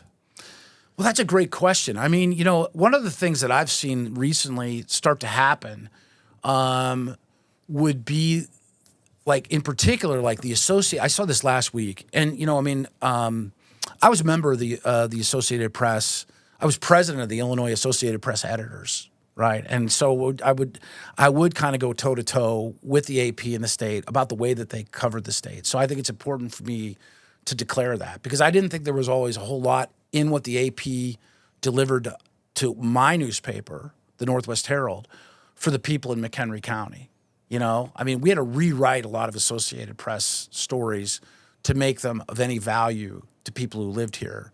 Because the legislators that they chose they weren't representative of the views of the community here, or they talked about issues that frankly that we I say we didn't care about, but we didn't care about as much. So the Associated Press within the last week ran a video fact check of Joe Biden at I believe it was the Normandy anniversary, where he couldn't find the chair. And there's a viral dance going on right now. Yeah, and so it's like, and I mean, in my view, I'm offering an opinion. I said that I really don't like opinions, but you're asking for me. You're asking for my opinion about something that's specifically happening in news. I'll offer you this thought. Nobody should have to try that hard to either promote or defend anyone. And if you watch the entire clip, and if you watch clips of Joe Biden doing what Joe Biden does, you can see him at moments where he's clearly diminished. My nephew graduated from the Air Force Academy, and I was at the AFA graduation where he tripped over a sandbag and fell down. Now, so I say that, and it's like everybody saw, the 5 seconds of him completely wiping out and going down to the ground on the stage. What they didn't see was that he was standing on his feet through a series of like clouds, rain, hail, sun. I guess maybe that doesn't matter, right? Because at the very end, but for like 3 hours, right, for this graduation. Standing a long time. Standing up a long time as a whatever he was, 78, 79. Yeah, I mean, for anyone, that's a long Right. time. When you get a new job, we got a couple clients and they took on like a job at Jewel, a bagger. Yeah. And he came to work out the next day. He's like, my feet are so sore. My middle time. girl retired. She took her talents away from being a bagger at the grocery store because she's like, I got to tell you, it's not a lot of fun. I'm like, well, most first jobs aren't a lot of fun, right? So, I mean, I'm by no means giving Joe Biden a pass. I mean, I think if you're paying attention and you watch, here's what I would say to that. I think that the video clips that we often see that are packaged up, they tell part of a story. They don't tell the entire story. But without a doubt, over the last 3.5 years, this guy spent a lot of time going down, falling off of bicycles, falling up steps, tripping over a sandbag. Why they would leave a sandbag there? I mean, it was windy, but he tripped over a sandbag. Like, he didn't just fall over for no reason. He tripped over It was like a real sandbag. faceplant too, wasn't it? It was pretty bad. I mean, the entire, I don't know how many people there, 25, 30,000 people. Yeah, it was like, yes. It was like, in fact, I was on the phone in the corner of the stadium, like trying to just stay contemporary with what's going on in my business. And so, like, I was there. I didn't see it, but then I walked up to my brother and I went, he goes, Biden went down. I went, what? I mean, what do you mean Biden went down? He goes, he just went down. I mean, so we're all watching this thing like as it's happened. Like, how did he go down? I don't know. We can't tell. Then you watch the clip. That was post other falls. Yeah, this would have been May of. So we had already seen him fall on a bike. Year. He'd fallen off a bike before then. And, So it's almost like people are. Yeah. I feel like we're watching. Biden is like we're waiting for the day for him to just croak on a state. Gosh, I hope that doesn't happen. No, I'm not saying I want that to happen. No. I want to be very clear. But it's almost like you're watching a horror show and you're waiting for that moment for the thing to pop out at you. That's how I feel when I watch Biden and he just I just saw a clip yesterday where he's standing there frozen like a zombie. Right. And Obama had to grab him. Obama had to help him off the stage. And you can see, you don't have to be an expert in human movement and interaction to understand that Obama was saving him from not knowing what the shit was going on. I think it would be intellectually dishonest to just look at the clips without some level of context. But without question, I mean, there is a vast library of moments where, very much like Gerald Ford, like when I was a kid, when Gerald Ford was president, he had kind of a reputation for stuttering and falling down. Oh, okay. For falling down. I mean, and it was like, so I think that the way that videos are edited and what you're able to see, what people get to see, again, multiple sources, but I really think, again, it would be intellectually dishonest to say that Biden has been all there in terms of his physical ability, and then the over the top kind of like effusive. He's so sharp, and like sort of these orchestrated kind of moments that are around him. They, I mean, Ronald Reagan dealt with dementia, at the end of his presidency. And if Ronald Reagan would have had to have been out front, I mean, I think a lot of people view Ronald Reagan as like the greatest American president of like the last, 100 years or whatever, at least, right? I mean, he wasn't. Unless you're talking to a Trumper. Unless you're talking to a Trumper, or somebody who likes Joe Biden, I guess too, right? But Are they still out there? It is interesting. I see, I travel all over the United States, and even in California and Washington, I am not seeing a lot of Biden stickers on cars. I am seeing pretty much wherever I go, in particular when I'm on the interstate between cities, you see a lot of Trump. Yeah, you see a lot of Trump supporters, and I would say that is universal. I mean, since the beginning of this year, I've spent time in Pennsylvania, Florida, Massachusetts, Louisiana, Texas, Arizona, Washington, California. I was just up in Utah, and so regardless of where you go, from a visual standpoint, you see a lot more people that are representing Trump or pledging some level of allegiance to Trump versus Biden. But I will tell you this: I was on the road in 2020. I was one of the first people to kind of go back to work and start traveling again. It was great because it would be like me and like 15 other people on a 737, unlike now where there's, whatever the max count is, every flight is full. You didn't see a lot of Biden representation then either.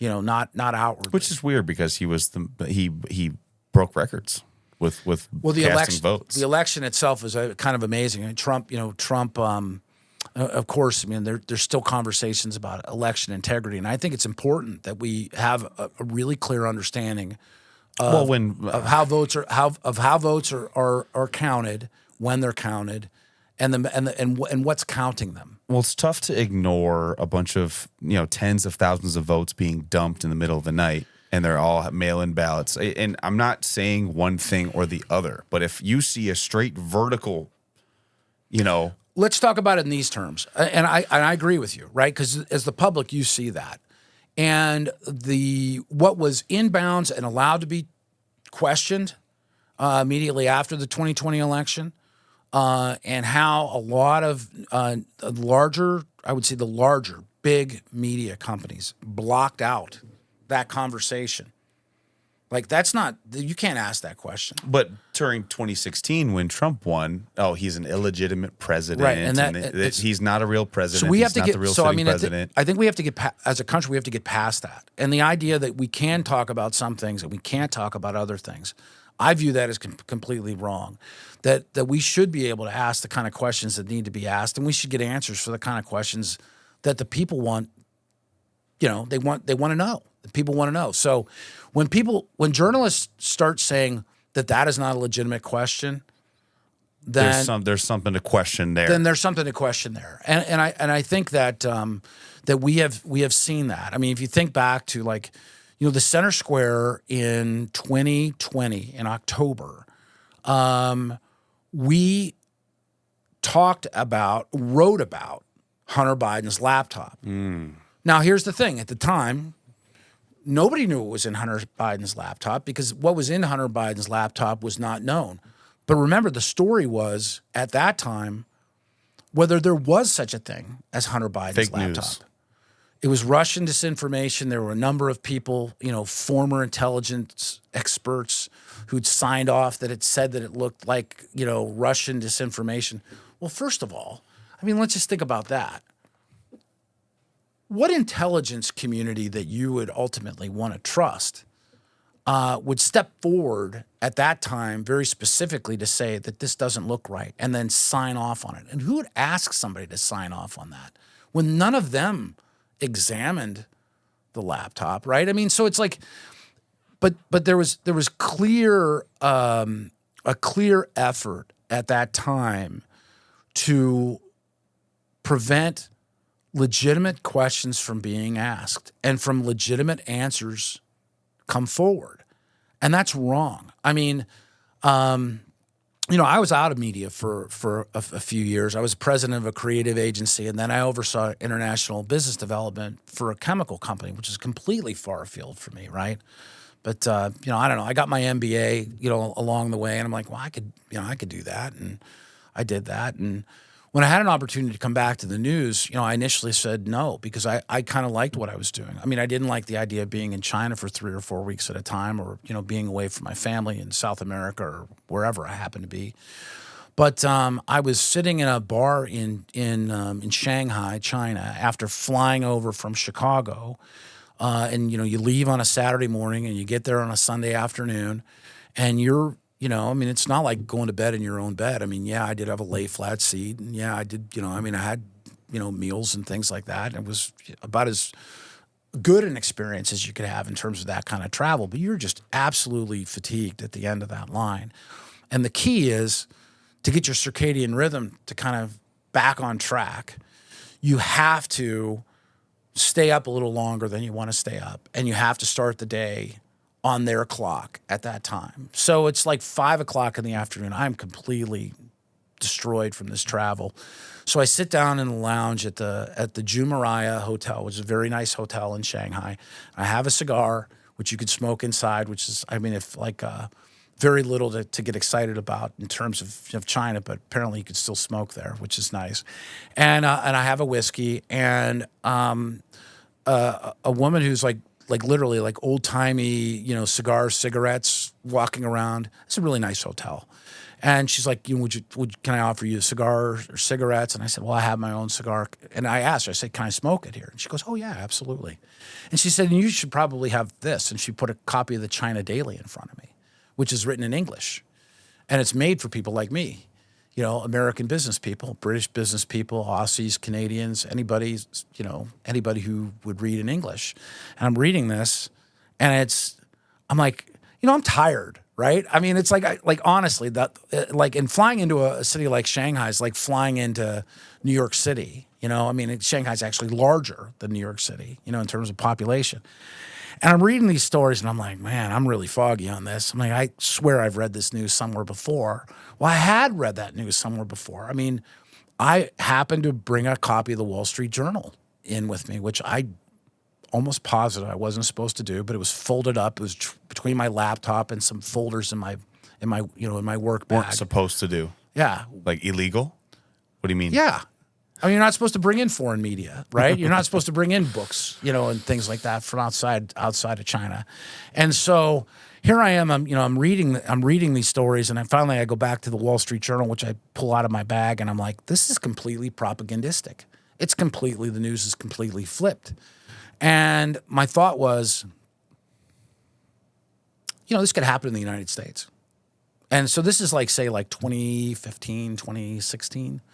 And I think in some cases, you see when you have a choir singing loudly and drowning out other voices in news, what can happen. I mean, in China, that's entirely controlled by the state. We're not controlled by the state here in the United States. I mean, not that I'm aware of. I mean, my organization is not controlled by the state. I think that the idea of there being a hymnal from which we should all sing in the news business is absurd. I think that there are a lot of questions that need to be asked from a lot of different directions about a lot of different things. We should talk to sources on both, in theory, on both sides of the line, or in whatever. Maybe there are cases where we're too focused on there being only two sides to every story. Maybe there are more sides to every story. One side that we're keenly interested in is the people's side. What are the questions that the people would ask? Like the people that, ultimately just want to know what is going on in this country or in this state or in this city. And so for me, that was a big moment, because it was at that point in time I decided I'm going to go back to news, because I don't want that to happen. If it could happen here, I don't want it to happen where I grew up. Yeah, well, China. Steve, I just want to give you a heads up. We're at like 1 hour and 50. Okay. I gotta watch my time. Yeah, what time you got to be out of here? We didn't talk about that before. We're at 12:27 right now. Yeah, I probably have a few more minutes. Okay. Yeah, I mean, maybe another 10. I didn't turn my phone off, and miraculously it hasn't rung. Yeah, that's fine. We can start to hit on the back end. I did want to touch on one more topic, and it falls right in line with everything we're talking about. Yeah, nice. Has this been okay for you? Oh yeah, of course. Yeah, whatever happens is okay with Good. me. Yeah, it's unpolished. Yeah. Just like this fly running around in the room. Yeah. You know, we're just having a conversation like as if we were smoking cigars in a bar. Right. But Next time. there is something about adding the microphone and knowing there are people that are going to watch you. It does make you ask another question. It kind of takes things to the It's next good. level. I'm glad you're seeing that. So in regards to, Biden's opponent, Yeah. Trump, Yes. we can talk about the Trumpers again. I personally, I hate the guy. You don't like Trump. I do not like him. I don't like him as a person. I think he's a horrible speaker. I think he's very divisive, but I'm going to vote for him. And I think there's a big difference between liking someone and choosing them for their policies. And I think his policies make a lot more sense than Biden's. Like he's The substance of the argument or the substance of the Right. policy versus the Delivery. form and delivery of the packaging of the like candidate. I think back in when he was running for re-election, I think a Charlie Kirk or a Candace Owens or someone, Trump should have been smart enough to say, you know what, I am a really divisive person, and I do have a history of being a dick, and I do have a lot of things in my past, and I think if he took an opportunity to own that stuff, and understand, like, okay, maybe I can change my delivery a little bit, it would have been much, much different. Yeah. So that's where I don't like the Trump. sincerity of the candidate, I think, at this point in time, at that level, it's just like, when's the last time that we were exposed to a candidate who was like that, who ultimately won? I think it's been a while, right? And I can respect that. I can respect. My grandpa called him. He's a straight shooter. Yeah. He is. He's an old school straight shooter. Yes. It's like my grandpa. He has no filter, and I think that's an old man thing. Sure. I think God bless him, because Yeah. I mean, it's like, I don't know. I'm not. he doesn't mean anything by it. I remember one time he like grabbed my arm. He's like, "How you doing?" He's like, "You're feeling a little small," and he didn't say it as a joke because I've always been very muscle bound, Right. and I started to lose weight like not long ago. He's like, "You feel tight, but you feel smaller." I'm like, "Yeah, Grandpa, I lost some weight. Is that okay with you?" Yeah. Apparently, it wasn't okay with Grandpa. Yeah, so I don't have a problem with the straight shooting. I have a problem with the fact that I feel like in that position, you're president of the United States. Yeah. You have to have some kind of attribute to yourself that is unifying. Yeah. And I think he does, but it takes a lot to look past the rough edges of Trump in order for him to be unifying. So I guess my question is, what is your personal opinion on him? And do you think he is a good answer to this very divisive country that we have right now? So I have to be fair. I've never met with him. Right. I did when I was here in Illinois. I did. He's coming to Racine. Yeah. I interviewed Obama twice, but that was before he became president. Right. I mean, simply because he was here and I had an opportunity to talk to him. Beyond that, I've never spoken, I don't think, to any other president, before, during, or after. So, I mean, like, I have to just sort of qualify my answers. Like, frankly, like, if you talk to somebody for 10 minutes, do you know them? I talked to Muhammad Ali. Especially a politician. Well, right. I mean, But I got 10 minutes with Muhammad Ali, right, on a day where he was having a really, really tough time with Parkinson's. So did I really get the full view there? No. I mean, I think that as each of us makes a decision about which way we're going to go in this election, first of all, I don't know that the candidate slates are settled, right? I don't think so. I mean, we're heading in. They're throwing a ringer in. Right. Well, I mean, we'll have to see, and we'll have to see what happens here. I mean, we've got the DNC coming to Chicago, and then we have the RNC coming to Milwaukee. And I don't know that there's going to be any change outs on the Republican side. On the Democrat side, There's got to be. I wouldn't put it. I don't know what the certainty of that is. I mean, but of course, there are foreign betting markets where you can get an idea of what at least the pundits think, or the touts anyway.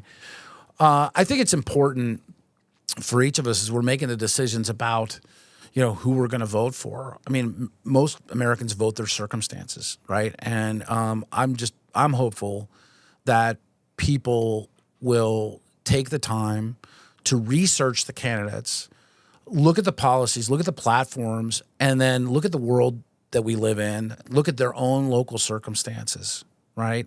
Look at the country, all facets of consideration, and make, what amounts to be a personal selection that they can stand up and defend. I mean, not that they would have to publicly defend it. I'm not advocating for that. But I mean, like a good sound choice, not a, I don't like him because of what he said. I don't like him because he falls down all the time. I don't like. Oh, Trump said he grabbed her by the pussy. It's like. Yeah, right. I mean, it's like, well. I understand that's not a great thing to say. Yeah, and he did say it, but in the context in which he said it, I mean, there's like the idea of defending that, I think, is sort of down. It's like down the river at this point. I mean, he said what he said, and he can explain the conversation over and over again. Some people never ever listen to the explanation of that because they don't want to. Mm-hmm. That moral superiority in their ignorance, and they think it's better to not listen. Well, and a guy like Joe Biden, I mean, who's 80 years old, and I mean has been elected and participating in federal government for 50 years. He has 50 years of record of looking at the world this way, and really no continuity or ability to explain it. I think that for the benefit of this country, that not to say that we should have better candidates. I think we should have great candidates. We should have great candidates in local races. We should have great candidates in local representative races. We should have great candidates in gubernatorial races, and we don't. Not always. I don't know what it is about that people don't want to stick their necks out, or they don't want to go through the hassle or the public scrutiny of it all. I think that's a big part of it. I got a lot of respect for the people that run for office, because I'll tell you what, you want to try to run for an office like president, well, you're going to be shot at from every single direction. Magnifying glass. And even, I think we've even seen in the last few years, maybe less so on the Democrat side, but Trump's taking shots from his own side, right? I have no idea how this election is going to turn out. If that's the last question or where this is going to go, I don't even want to guess. I kind of got myself, not to say into some trouble, but I created a little bit of a, I don't know, maybe it's a little bit of a controversy. When I was the editor of the Northwest Herald, to try to spur a little bit of interest in local races, I basically did prognostication on who would win and why, beyond the editorial board's endorsements, and some people are like, well, maybe you shouldn't do that. I don't even know I don't know what the rules are, but we've and I have in my career moved so far away from opinion, because the reality is I'm just one person. Mm-hmm. I can consume as much news. Frankly, I probably consume more news than, I don't know, I'd say anybody or kind of 90% of people. But it's my job. It's my business. And I have to kind of have an idea what's going on. Do you get sick of it? You know what? Sometimes. No. I mean, it's sometimes it's hard to turn it off. This is more of a not to say like a 24/7. I mean, I have an entire business that I have to operate, an organization that I have to operate, and but then the business that I'm in also is the news business, and that moves really, really quickly. I'm very, very blessed to be surrounded by incredible people, on the news side of my company, on the development side of my company. We have unbelievable donors. We have readers who have started to fund us, at thecentersquare.com, because they just like what we do, and that inspires me, and that keeps me going. I'm not nearly as old as I look. How old are you? I'm 56. You look great. Oh, well, thanks. Yeah, you look great. All right. You were thinking I was going to say 66 or something like that? Yeah. Hopefully, if I'm 66 and I'm still doing this exactly the same way, then something's gone wrong. No. I might have missed a couple great stops. For 56. Oh, I appreciate that. All right. Well, we always like to end with some sort of advice that you would give to the reader. And I think in this case, I think your advice should be some sort of call to action, how people can get involved and what they can do to sort of change this, in my opinion, crisis that we're seeing in this country. I'd say support local news, demand better from your local news. I mean, pay attention to what's going on, because frankly, all news is local. I think do yourself a favor and read as much as you possibly can and I'm saying specifically read. Don't just watch it on TV or TikTok or Unless it's Facebook the Reels, podcast. unless it's the podcast. But I think that like what you're doing, I think is part of the diet, right? I mean, it can't be the only way that people take in news. I mean, you guys are you do a great thing. You got a really nice show that's spinning up. But I mean, you can't be comprehensive. I mean, no one entity can be comprehensive. NBC News cannot be comprehensive. I know that. How do I know that? We produce news that they don't get to. And so, and I mean, you know, like they've been around for a few years. I've been around for 5 years, you know, really with the Center Square. So I would just say, you know, just to kind of bring it to a point, do yourself a favor, do the country a favor, pay attention to the news, spend some time with it, read multiple sources, and come away with a more rounded opinion of your own. Don't take anybody else's opinion as gospel. Don't start with an opinion. Start with the facts. Couldn't have said it better. Real quick, where can everyone find you, and how can they be a part or donate or anything to the Franklin News Foundation? Well, I mean, you can go to franklinnews.org. I mean, that's franklinnews.org is our primary foundation site. You can read our content at thecentersquare.com. That's probably the best way to connect to the vast majority of the work that we do. If you like podcasts, the America's Talking Network is americastalking.com. But yeah, I would say spend time first with thecentersquare.com because that is the hub where all the news is created.